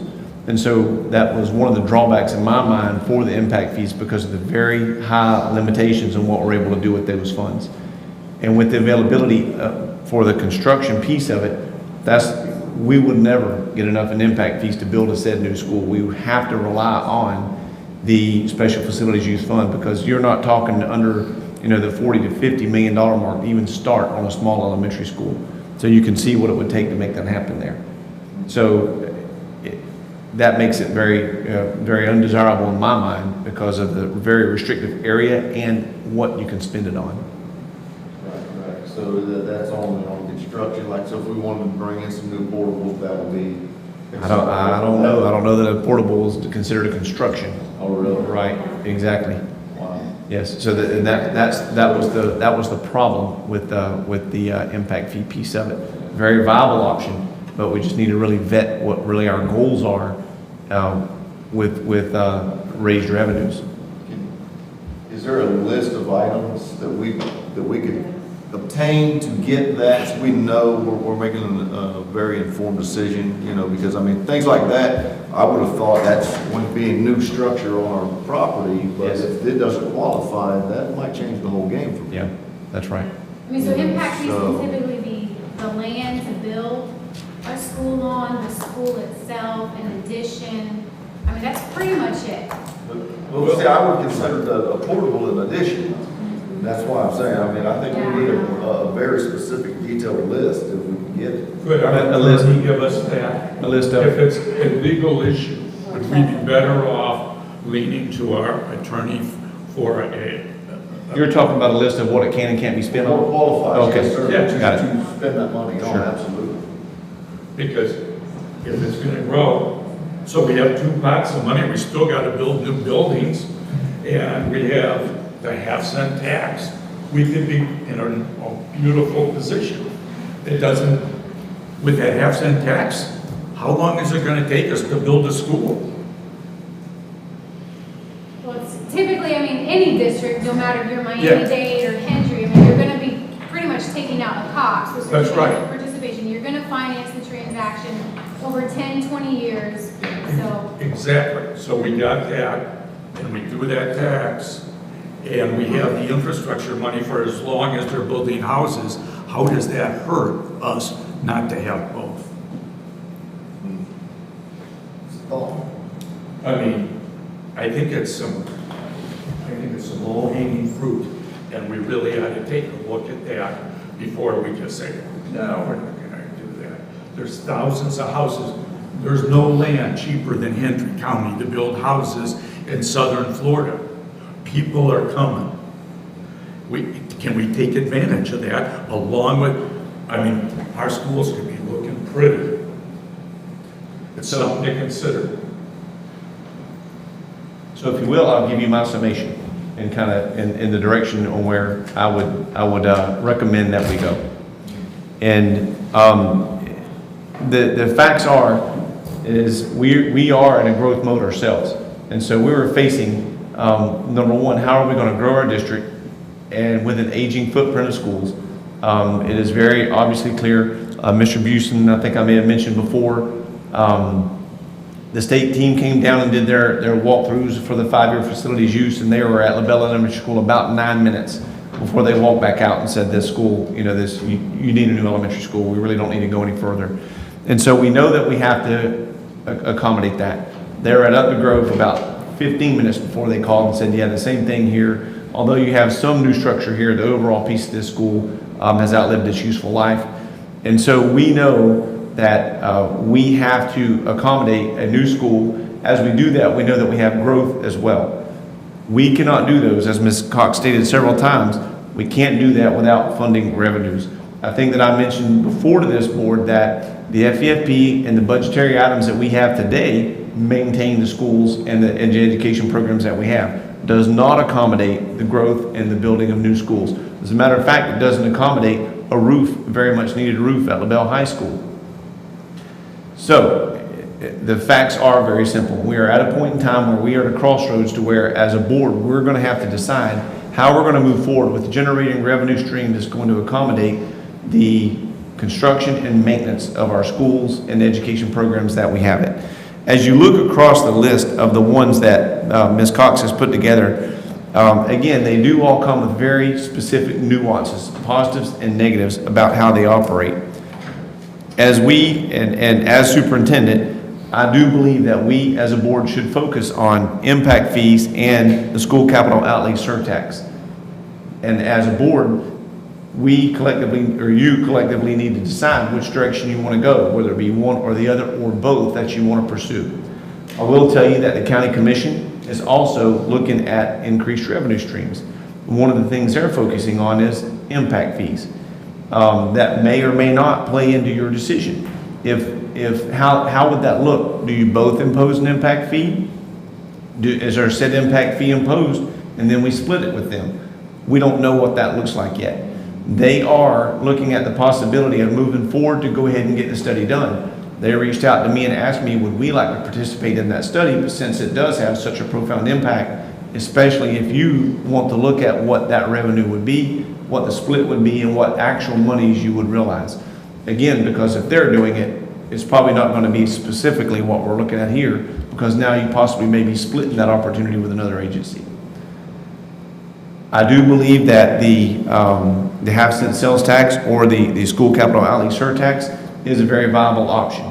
It breaks up a large, enormous amount of money over a small amount over the folks that live in Hendry County, as well as the folks that are passing through Hendry County or coming here for vacation or doing whatever they do here. So those two, I believe, are the most viable that we have.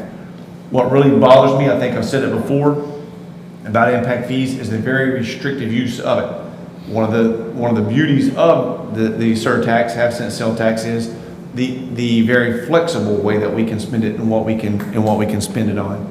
So again, I believe that as a board, I would like to see y'all give us some direction as to what you would like to see next.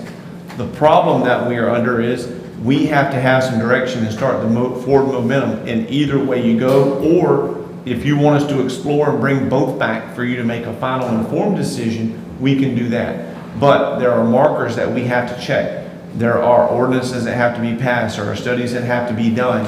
There are motions that there are the relationship with the Board of County Commissions, and we have to get those things in motion so that we can even get to the point where we're either on a voting ballot or getting the approval from the BOCC or whatever has to happen. If we wait another 60 days, then we're going to be a whole other cycle, voting cycle, out of being able to do this. So at the very least tonight, I would ask you to give us direction on the what you would like to see more information on and start the processes, because we can always stop that said process. And so if you went after both and we got into that and you've seen either the revenues, the cost, or what it may be, at any point in time, y'all could say, half-cent sales tax is not for us, let's focus on one or the other, or let's focus on both. We think we have one information, we need to go forward and realize both benefits to the school system. So, If I may jump in? please do. You don't always hold back.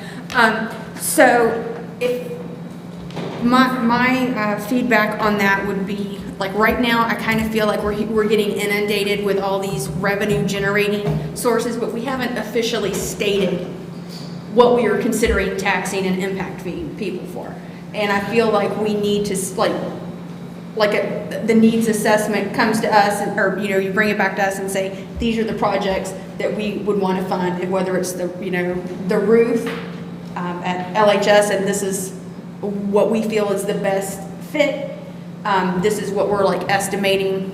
I mean, and I know this is all estimation, but estimating what that project would cost, and would that particular method, whether it's tax or impact fee, meet that need?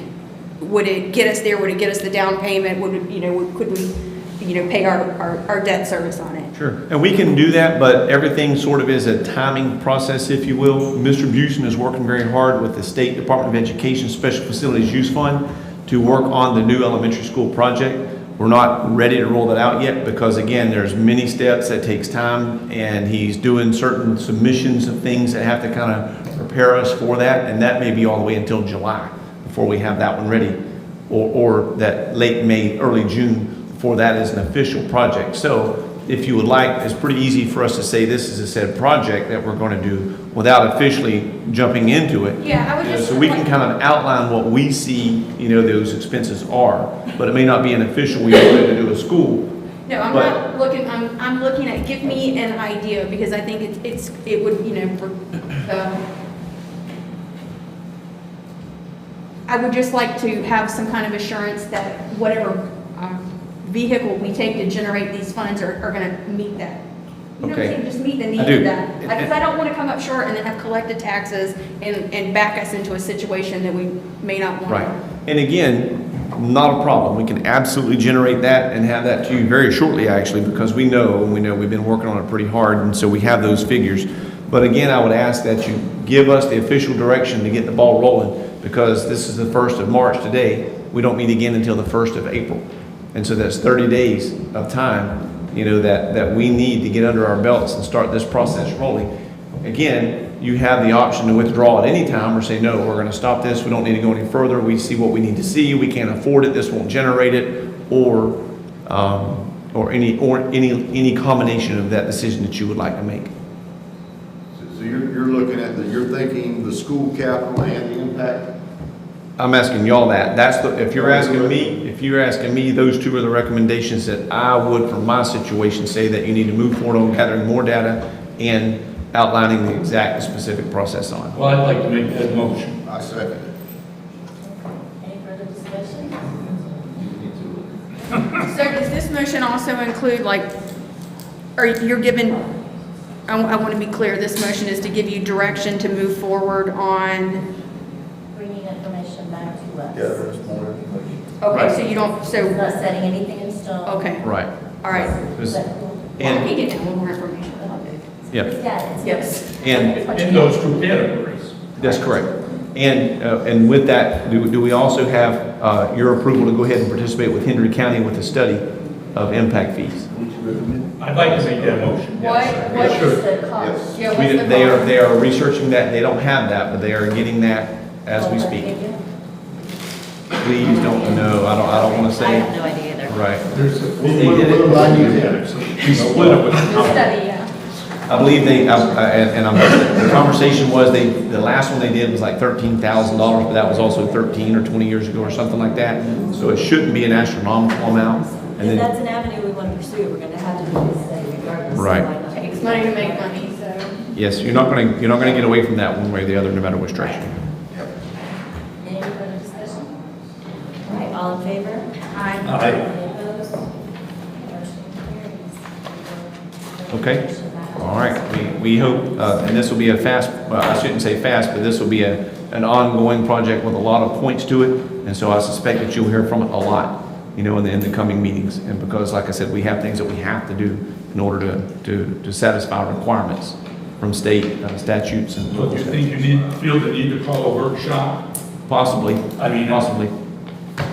Okay, That would be, all right, when we get to the, you don't have to wait till the school board meeting. okay, If you feel there's a lot of information we have to digest, I'd rather do it in a workshop. And then we're standing here and we have all this data all at one Right. time. We don't have time to discuss. sure. If we get to the point where it's really heavy in the data and we need to disseminate it, we'll absolutely do that. Thank you. Okay? Thank y'all. All right, Mr. Thank you, Ms. Cox. Yes, great job, Ms. Cox. Mr. Sanchez, y'all want to come on up and get set up? This will be a presentation for action item. Yes. All right, and then we'll get your recommendation. Okay. Action item E, Hendry County School Strategic Plan. Mr. Sanchez. Yes. The floor is yours. Okay, Mr. Sanchez, and I think team, I believe, right? Ms. Duncan, are you going to participate? I think the team is going to do this, and who else? Ms. Cox, yes. No, Ms. Coxman. We'll try to keep it So, short. part of the genesis behind this is from the date that I was elected, we started looking at the plan. What's the plan for the district? How do we guide the decisions that we make every single day based on either the dollars that we're investing or the dollars we're going to raise and invest as we go forward, all the way down to the operational things that we do. Ultimately, what guides our decisions should be the plan that has been brought to us by our community, vetted through our community, and then analyzed and then approved ultimately by the community and you as a board. So the one that we had was very old previously, and as a leader of the district, I want to make sure that I'm being guided in the decisions that I make, again, by what our community deems important to them. And so the team before you has worked very hard, and I will turn it over to them. They're going to outline kind of how the process went, who was engaged, and how they were involved, and how we arrived at where we are. And they're going to go over the strategic plan as you see it in front of you, and then at their conclusion, we'll talk about our next steps. Thank you, Mr. Swindle. As Mr. Swindle said, the process really began about a year ago. About last March, we came together as a district leadership team, which was myself, Ms. Duncan, Mr. Swindle, Mr. Adams, and Ms. Cox joined us later on in the process. But we partnered up with a company called Deliver Ed, and the facilitator, the coordinator that we worked with, her name was Corey Gordon, and she really has some specific expertise in helping other school districts kind of think through the process of developing their strategic plan. And so the process, one of the first things we did in the process was we looked at the data. We looked at some metrics. And it was not only us going through the process, but we also partnered with the Heartland Education Consortium, the director there, Donna Garcia, and 2 other neighboring counties that are also going through this process. DeSoto and Glades County were also part of the team that's sort of journeying through this process together. But like I said, we looked at the data from everything from attendance rates to student performance data to teacher retention rates, just different metrics that are important for the overall performance and organization of our school district. Then we sent out a survey at the end of March of last year. We sent out a stakeholder survey through IT User, asking all our teachers or our employees to basically give us some feedback in terms of what do you see as one of the greatest struggles that the school district has? What do you think are some of the big strengths that the school district has? Where do you see the school district in terms of 5 years from now, kind of laying out the vision? One of the questions I was asked in that survey is like, what can the superintendent do now to really help advance the work toward that vision that you think the district should have 3-5 years from now. So we put that survey out there. We also took into account feedback from focused stakeholder groups last April. So we brought together community groups in both LaBelle and Clewiston, different representatives from parents, from community members, from leaders from our clergy. And we also got their feedback in terms of what direction should this school district be focused on moving forward, right? So it was a very detailed process. Once we got all the feedback from the data metrics, from the stakeholder groups, from the survey, right, as a team, as a district level leadership team, in conjunction with Corey Gordon, we really started to iron out what are the goals that we need to be focused on, right? And we ironed out 5 goals that are laid out in page 7 of the strategic plan, which was 1, academic achievement, number 2, culture, number 3, teacher retention and recruitment, number 4, forming strong partnerships with our community and with our parents, and number 5 was being responsible, being good stewards of the financial resources that we do have. And so once we ironed out those goals, then we developed goal teams, because each one of those 5 goals needs a more detailed strategy, profile, and action plan to accomplish the goals that we had set out. And so each one of us, like I was the goal team leader for goal 1 and goal 3, Ms. Duncan focused on goal 2, Mr. Adams focused on goal 4, and Ms. Cox focused on goal 5. What you have in front of you is sort of the overarching strategies to accomplish each one of the goals, but that we also have very specific and detailed action plans that we developed with our goal teams to really accomplish the priority strategies that you see in the strategic plan. All right. Once we had a rough outline, we came back to our community stakeholder group this past February. We vetted the draft through our school principals and got some additional feedback.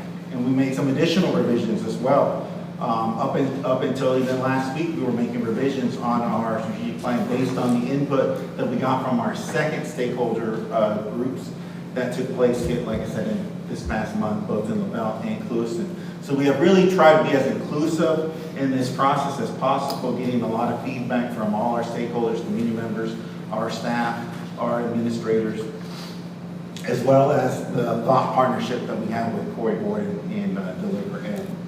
All right, so that brings us to where we are today. And if you turn to page 8 on the strategic plan, we have goal 1. And goal 1 is focused all about what should be our priority, which is student learning. Okay, at the end of the day, our focus is student learning. And so the priority strategies that you see there in goal 1 are really focused on how do we develop a process that really ensures that we do a better job when it comes to teaching and learning in the classroom. And you see the data metrics. You see the data metrics there that we focused on. One of the things that we got from our community feedback was, because we had focused really originally only on reading and math, right? And our community members came back and said, we would like to see some CTE metrics. We would like you to focus on career technical education. And that aligns with the vision that Mr. Swindle has, which eventually every high school graduate gets a diploma in one hand and a CTE certification in the other hand. And then our community partners also said, there's a need there for pre-K data, to make sure that we have the babies coming in ready to read in kindergarten. And so we added those 2 data metrics there as well. But most of what you see in the priority strategies is really about focusing on developing the capacity of our teachers and our leaders through good systems, good professional learning communities in every school, good systems of professional development, in order for us to see changes and improvements in classroom instruction. All right, and I'll turn it over to Ms. Duncan for goal 2. Can I ask a question? Yeah. Next year, do our student achievement and growth measurements, am I correct that that's when progress monitoring comes into play? It is supposed to be. We do not have the details from the state thus far. It's looking like the end of March is when they're going to bring that to us. we hope that we have those answers soon. We're all eagerly awaiting that as well. Okay, because we know that that's coming, and I understand it would be hard to find a metric for an outcome metric for 22-23, but you know, I see that the way we're measuring it here is by FSA scores, and I know that they're on the way out. Yes, as of right now, they have proposed something called the FAST, which could be something similar to FSA. You know, they told us this grade that we weren't going to have standardized testing, and we hope that's the case.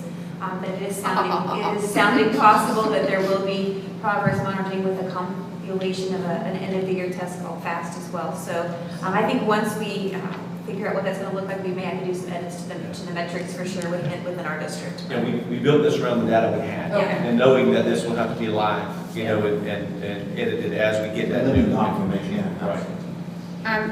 In the feedback that you got, I'm surprised not to see a outcome metric about achievement gaps. The achievement gaps between, what's the term?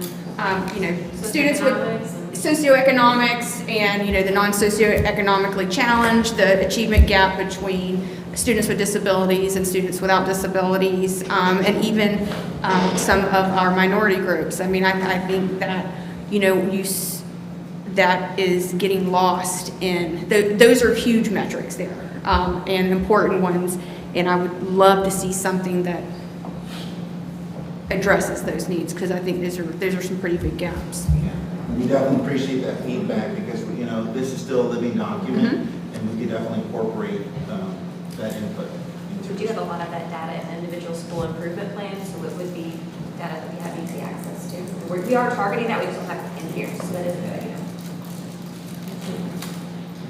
All right, so for goal 2, we all know that when you come to work, when you come to school, whether you're an employee or a student, being in a positive learning atmosphere, a positive culture can make or break your day. And so we definitely felt that school culture and climate, both amongst the staff and the students, was of high priority to ensure that we are getting the most out of everybody while they're here. So we did create several strategies for that, and the metrics that we chose to look at were not only attendance. The kids that like being at school are going to choose to come to school more often than missing school. So looking at increasing our attendance rate as well as decreasing our suspension rates. Students who enjoy being at school as well, have good relationships with their teachers, are less likely to have discipline issues as well. So those are the 2 metrics we chose.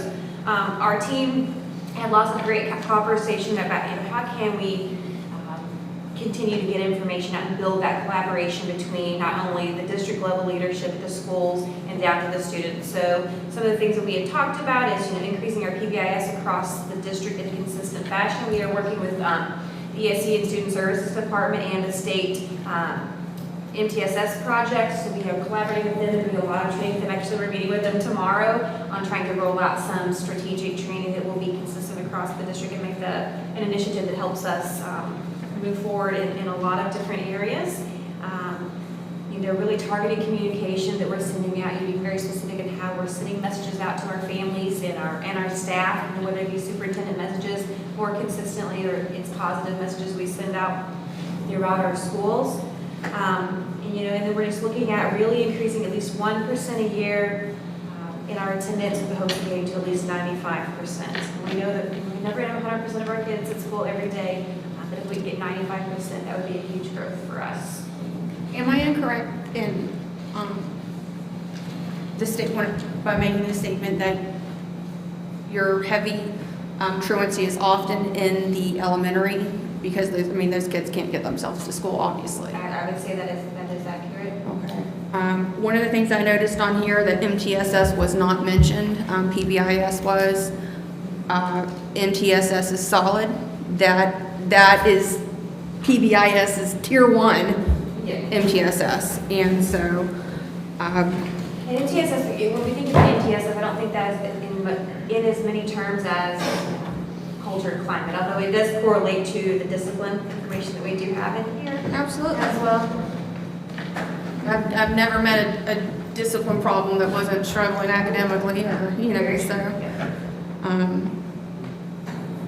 And then when we talk about a decrease in suspension rates. So I followed a tremendous amount of education, and are we talking about ISS and OSS? Yes. So one of the things we've been doing also as part of the Department of Justice collaboration that we've been working on is we are now meeting quarterly with our principals and going over all of the suspension data. And through that conversation, we've come to a lot of conclusions because again, we're working on that consistency across the district and schools not necessarily doing things in isolation, right? So we had conversations with the last that, why does your suspension rate look this? How are you entering these suspension? And we have come to some conclusions that not all schools were documenting discipline the same way, or this bus referrals, for example, or preschool students, for example, some were documenting, some were, as far as referrals. So we've had those conversations, and we have now kind of laid out our parameters of what is the expectation for suspensions and what that's going to look like. So we are comparing apples to apples versus apples to oranges, so to speak. I definitely think having that common language and implementing that Tier 1 PBIS structure, having the MTSS in place as far as behavioral interventions, and we are really focusing MTSS as far as the behavior component. That is a huge focus of the district this year, making it behaviorally focused. And so I think all of those together are going to support that initiative moving that forward. I just want to be cautious about, when you set these goals, I don't want to lower the expectation for behavior, but if there is a need to provide those supports to bring everybody up. And so we have been working with the schools. The schools have done a great job of creating kind of a flow chart, if you will, about what is a teacher's responsibility to handle, what is a discipline referral to the office, just helping again build that consistency, and then providing supports and trainings to the teachers so that they can better handle those situations, giving them the skills that they need to be able to have better classroom management. And we actually pushed out PowerPoints this week from some trainings for just that. We're going to add some stuff to our new teacher induction program regarding beginning teacher classroom management and things like that as well. I love the common language and getting everybody on board together. All right. All right, goal 3 is all about teacher recruitment and retention. We did receive some community feedback from our stakeholders regarding priority strategy A. We had, the original grant talked about building better systems to recruit teachers. With the feedback that we got on them, we focused on hiring a diverse teacher workforce that reflects the diversity of our students and their needs as well. So that was something that came from our community stakeholder groups. Goal 3 in a lot of ways is absolutely critical because the teachers are the lifeblood of our school district. And we've got to improve our capacity to retain them through giving them those induction opportunities that really allow them to connect with our community, allow them to connect with each other, right? Build that culture, sort of tied into goal 2 with the culture of the school. C is all about leadership opportunities, career advancement. One of the things that we were fortunate to start this year was our Emerging Leaders Academy, so we can develop that leadership cohort among our teachers who are interested in pursuing administrative or instructional coach or guidance counseling opportunity to take more of a leadership role in their schools. Yeah, perhaps we'll invite y'all. Yeah, absolutely, that's a great idea. I think that's a great idea. And then, of course, it's constantly looking at ways to sharpen and enhance the compensation package that we offer our employees and our teachers in particular. So I'll go over goal 4, which is technically Mr. Adams' goal. Can I? Of course. I'm sorry. No, please ask a question. So I hear what you're saying in priority strategy A. There is a nationwide teacher shortage. They are walking out left and right. I think our goal should be the most experienced and best qualified in front of our kids.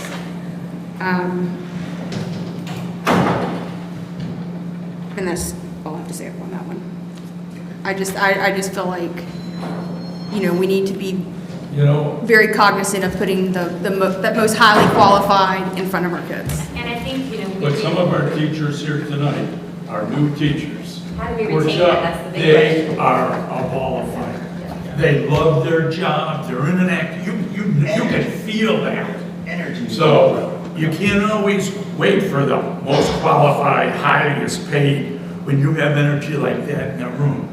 So I don't know, it's a conflict, that's all. I'm not saying you're not right, I'm saying, here's another point. But I think with that said, when you do have those teachers, another piece of that puzzle is You want to keep them. how do you retain them? And that's a huge Right. factor, and that's part of That that is. building culture and climate in the district. Because if you love coming to work, the money's really not going to be the reason you leave. Like the culture, the climate of your work partnership is huge. Keep that energy. And if we're high academically performing, that attracts more teachers too. So if you meet all one, success begets more success. And I would love to be in a situation where we have so many options that we can pick and choose the highly qualified ones that we want. But unfortunately, right now, and for the last handful of years, we thank God that we get the ones that we get that do come.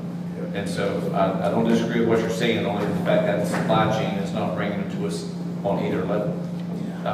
We're blessed to have the ones we do have, and I think about them every day. And that kind of leads me back into, maybe it was last board meeting, I made the request about exit interviews. And more than what is going on in, some people just don't jive with everybody that they're at school with and they want to leave and go to a different county. We see that happen all the time. But I think there's a lot of information that can be gleaned of what is not going right within the bigger community.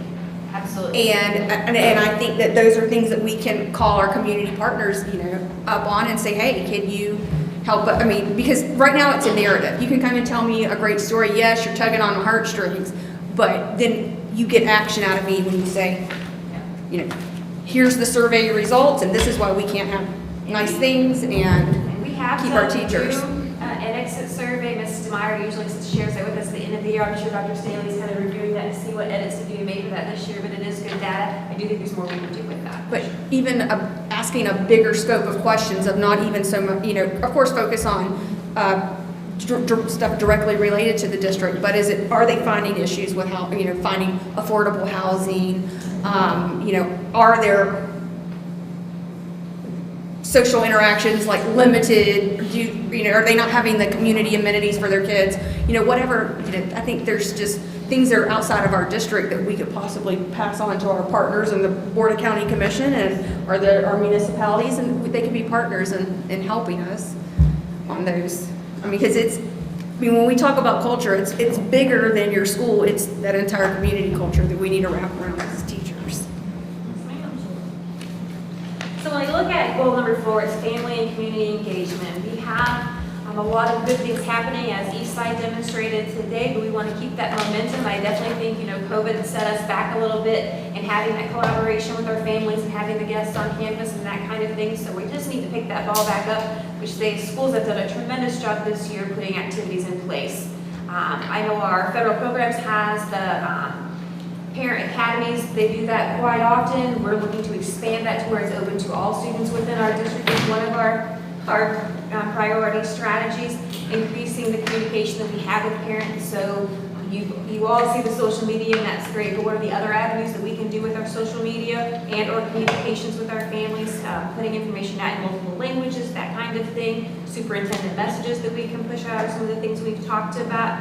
And again, just really looking at parent participation via a couple different pieces of data, one being attending conferences and establishing a growth measurement there, and then looking at attendance and responses to surveys as well.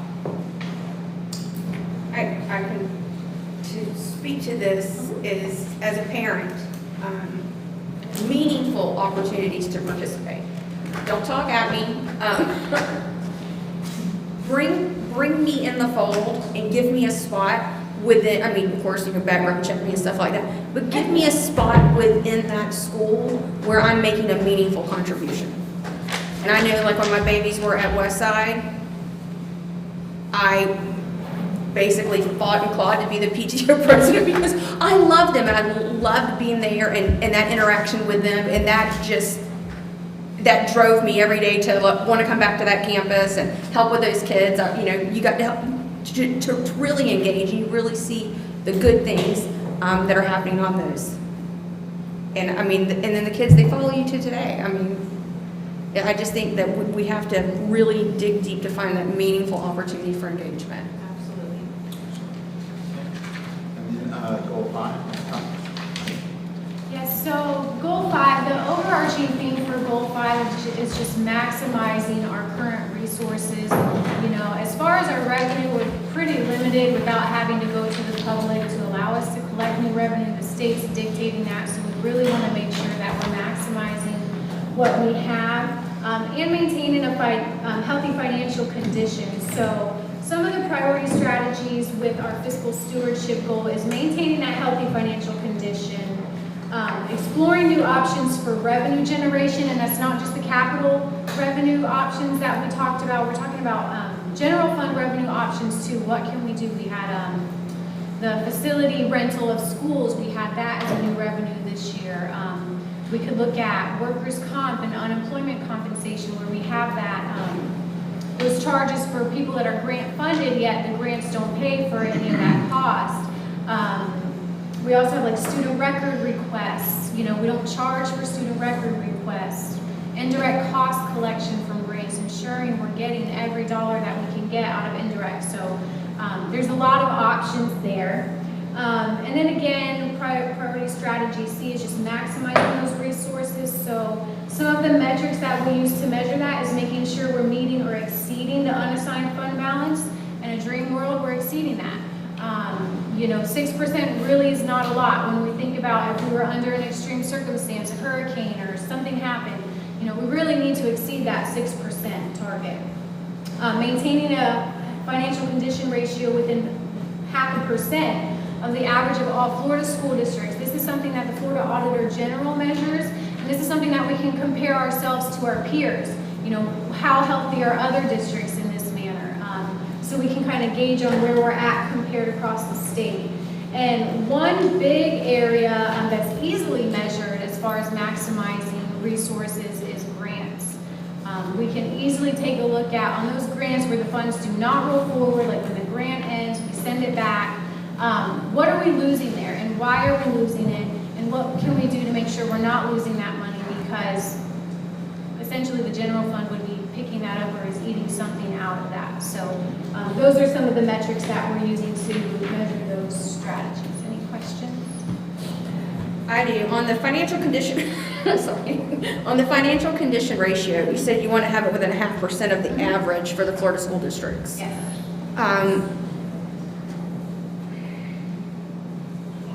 Average. So the average is between Broke as a Joke, Hillsborough County. The average between that and St. Johns County that is just rolling in the dough. Are you comfortable at 0.5% with the average of Hillsborough and St. Johns? Yeah, you know, when we look at, I think 2021 was the last year that the AG, the Auditor General, released this information for. I believe the average was around 10%. And so when we look at our revenue and we think about, okay, under an emergency circumstance, if we, you know, we always, at a minimum, want to make sure we had 2 months of expenditures set aside that we could cover in case there was an emergency. So that 10% would comfortably allow us to do that. So yes, I think that average, you know, it takes into account those smaller, more rural districts like us, while also accounting for those healthier districts like Miami-Dade, Palm Beach.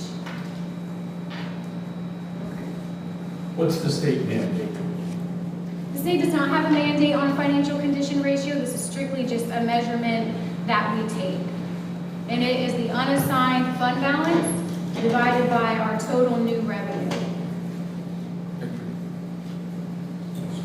All right, and that's an overview of the strategic plan. I think it's great to have a plan that will really align and synergize the work that we do moving forward. Okay, so, and again, I want to make sure that I emphasize that the purpose of a strategic plan is a very high-level guiding thought process as to what we do. There's not a lot of real detailed information here on purpose. Those come in other planning sessions. They come in our regularly, what we call our stop take meetings, where we dig in deep, and then we also evaluate ourselves along with Corey Gordon as we go forward. How are we doing? How's the planning going? How's it working? How are you meeting the measures? As a matter of fact, on the board agenda, and as people and as our directors and principals and staff bring things to us, we are going to ask them which of the 5 strategic plan initiatives are you upholding with this decision to spend this money or move that you're making. So we're going to kind of force everyone's hand to pay attention to this and to use this as they go forward. I know that we have some edits in here to continue to do, whatever your level. I know that there are some recommendations tonight. I know there's a few things that we have to add to it that we still see that we've got to correct on it. Did you say you had some other things that you found? And you can either give them to me or if you want to tell me now. I would just say, now, I've been in the public education arena for a while, and when I look at a document from a school that has brutal misspellings, like student achievement being misspelled, and grammar and punctuation, it was rough. I will be glad to give you, I have a red pen version of it where I've gone through and done like some major, it's not the content of it, it is the presentation of it is pretty rough coming from an institution of education. I apologize for that. I've read through it myself and I missed it. We've all missed it. But if you'll give us that, we'll be glad to look at over and make those corrections. I appreciate that. We can bring this back. I would like for y'all to see a complete version. So we need to work on it in the next 3 weeks and have it back on the agenda for approval at the next one, because I wanted y'all to see a complete, clean version ready to go, rather than saying approve it and let us go make changes. Okay, any questions? All right, that's it. Yeah, well, that's right. We'll pull this until next meeting. We'll add it back to the agenda in the 1st of April. Do you want to do the roll call statement next? I'll do a board member, if you don't mind. And we'll move on to board member business. Ms. Beeson? I can't control myself down here. Do you want to vote on this before board member business? I'll do it when it gets to me if it's okay. All right. So on my board member business today, I want to say thank you to the finance department and human resource, whoever was involved in putting those federal dollar numbers next to our professional developments and the extra hours that we're paying. It was incredibly enlightening. I appreciate the effort that is taken to do that on each meeting. It kind of leads me to have one further, and I don't want it to be a cumbersome request, but just a breakdown of where these extra hour professional developments, like at each campus, how much is being spent at each campus. I'm sorry. To date for the year. Restate that again, I'm sorry. So on where we're listing these professional developments and this extra duty, I would like to particularly see if it's like a PLC or PD, if we could have the total amount that the schools have used. On a per school? On a per school, like a per site basis. So funds used per school or per site? Yeah, so, we have West Side, they had 48,000, East Side's had 47,000. Okay. I just want to know how much we're expending. We'll put that together. If I have clarifications, I'll reach out to you to make sure I get it correct. Anything further? Ma'am. Mr. Stemmerdike? Well, I'd like to say I'm very pleased with our motion tonight to look at both funding options to further our schools in their building. I know that it's going to take a lot of research. I appreciate it. I did think that we probably need a legal look at that, and Molly can look at that possibly. As far as that funding goes, I mean, it's just a little confusing. We got to get it. I don't want to make an error in judgment there, especially with those impact fees that were limited, how they can be utilized. If you could clarify that, that would be great. Thank you. That's all I have. Mr. Vasquez? Boy, no, thank you. I'm so excited. I'd like to say that the presentation tonight was awesome. Well prepared, and enjoyed it, and you talk like you know what you're talking about, and I appreciate that. Thank you. I agree with all of you. Thank you. I have a couple of items that I would like to do real quickly, please. In front of you, you have the presentation, and it's from Clewiston High School and LaBelle High School. And these are for the expenses that they have for their grad bash. We started getting the dander up as to why they were so late, and then come to find out the folks from the grad bash organizers like sent them basically yesterday and they're due today type thing. And so I apologize for the complete short notice and lack of planning and timing on that. But I would ask your indulgence to walk this item on and for you to approve these purchases so these seniors can reserve their spots to celebrate their end of the year and their 12 years of hard work at Hendry County Schools. So moved. Second. Discussion, all in favor? Aye. Any opposed? Motion carries. Thank you for that. I appreciate that. They will be very happy to see that. And for a really, really good note to end on, if you will look at our COVID data on Hendry County dashboard, has anybody looked at that lately? I believe for the first time in Crowden 2 years now, our numbers are 0 students and 0 employees. And so we're very, very proud of that. And it's a lot of, there's been a lot of folks sick and recovering, and our staff has just been very resilient, and they keep coming to work. Thank God that they do. We have kind of battled through this variant, if you will. We've learned a lot, and we still continue to learn as we go through it. And so we wanted to make sure that we updated you on that, and we appreciate the support and the things that we're able to do for our employees, to see them through this hard time. Through your support has been very invaluable. We are struggling with bus drivers in a lot of areas, but specifically bus drivers, and it is impacting our ability to deliver students to and from school in a timely manner. Through the organizations that you all are attached to, friends you have, circles you run in, if you have any influence, if you know folks, or if you know groups of folks that might be interested in driving a bus, we need bus drivers in a very, very bad way. So please encourage those who you think may be interested. If they need more information, they're welcome to call myself. They can call Mr. Busen. We'll provide them all information possible. We have been advertising. It's on social media. Mr. Busen has put yard signs all over the place. We're leaving cardstocks at businesses. We're parking the bus all over the county with a huge banner on it. And so we are reaching out, and we have gotten some wins, but not enough to keep up with the demand of those that, God bless them, they're retiring. And we've had some injured and not able to work and things like that. We've got mechanics driving, our bus route managers are driving, and we're still vacant in some spots, and they're having to double up, make extra long runs, and it's they're working themselves to death, and God bless them. But nonetheless, if anybody knows of folks that would like to engage in driving a bus, we would absolutely welcome them. We advertise that we will help them to obtain their licenses. We put it out there that way. Yeah, That might attract some people. Right. That's what we're doing. In the past, we've never paid and hired them. We've helped them get them and guided them through, and now a lot of it is self-study at home, and then we help arrange those pieces for them. We're even considering, what would be the downside, the positive side to hiring them and allowing them to work for us for that 2 weeks or so and sit in our facility to go through it, right off the bat. So anyway, there's some reasons to and not to, but if that would help us shore up the situation, and I think that we probably could make that happen as well. Yes. Are we using CareerSource? CareerSource is a good partner of ours, and we have reached out to them. We've gone as far as to, do CDL training ourselves, and through workforce development. But at the end of the day, our bus compound and those route managers have a very delineated training process, and it's a matter of getting people to show up and do it. I think that the district at one time did pay for the CDL training.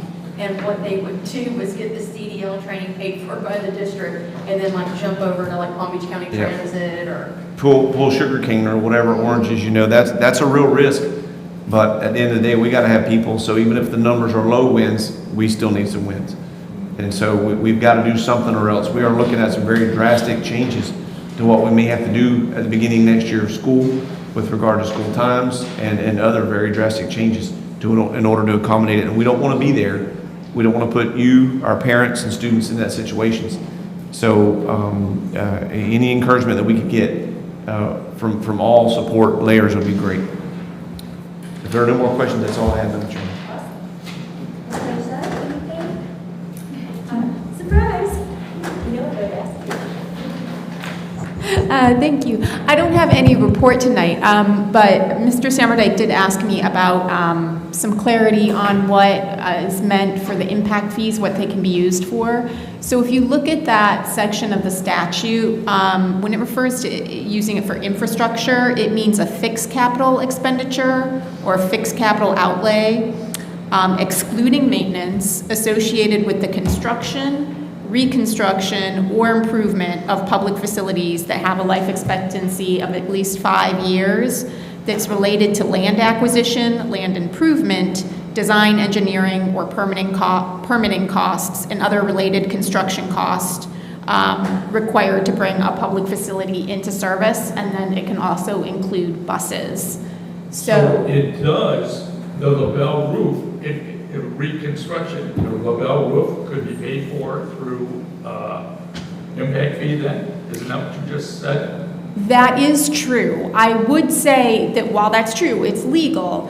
When you look at what impact fees are for, they're really for, we are going to have X many new students, so we need to build a new wing or even build a new, facility. A new wing at LaBelle High School would be an appropriate thing, which we need.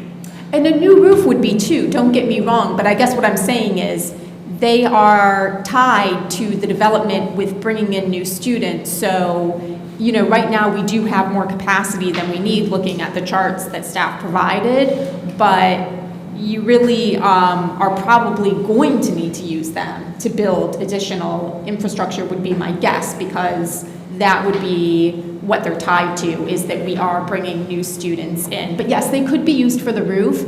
The other thing that staff mentioned to keep in mind, though, is it's where the growth is. So, you couldn't take the impact fees from one area, LaBelle, and put them in Clewiston. So it is, I think, more limited usage than what you would get with the half-cent sales tax. I do want to clarify. With my experience in lien impact fees, we had never spent it on a roof because the statute says the fee is to accommodate new growth. That roof isn't accommodating new growth.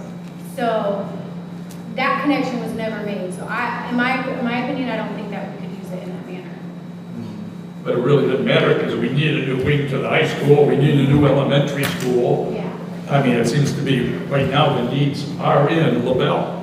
So geographically, that shouldn't be an issue. Thank you. Thank you.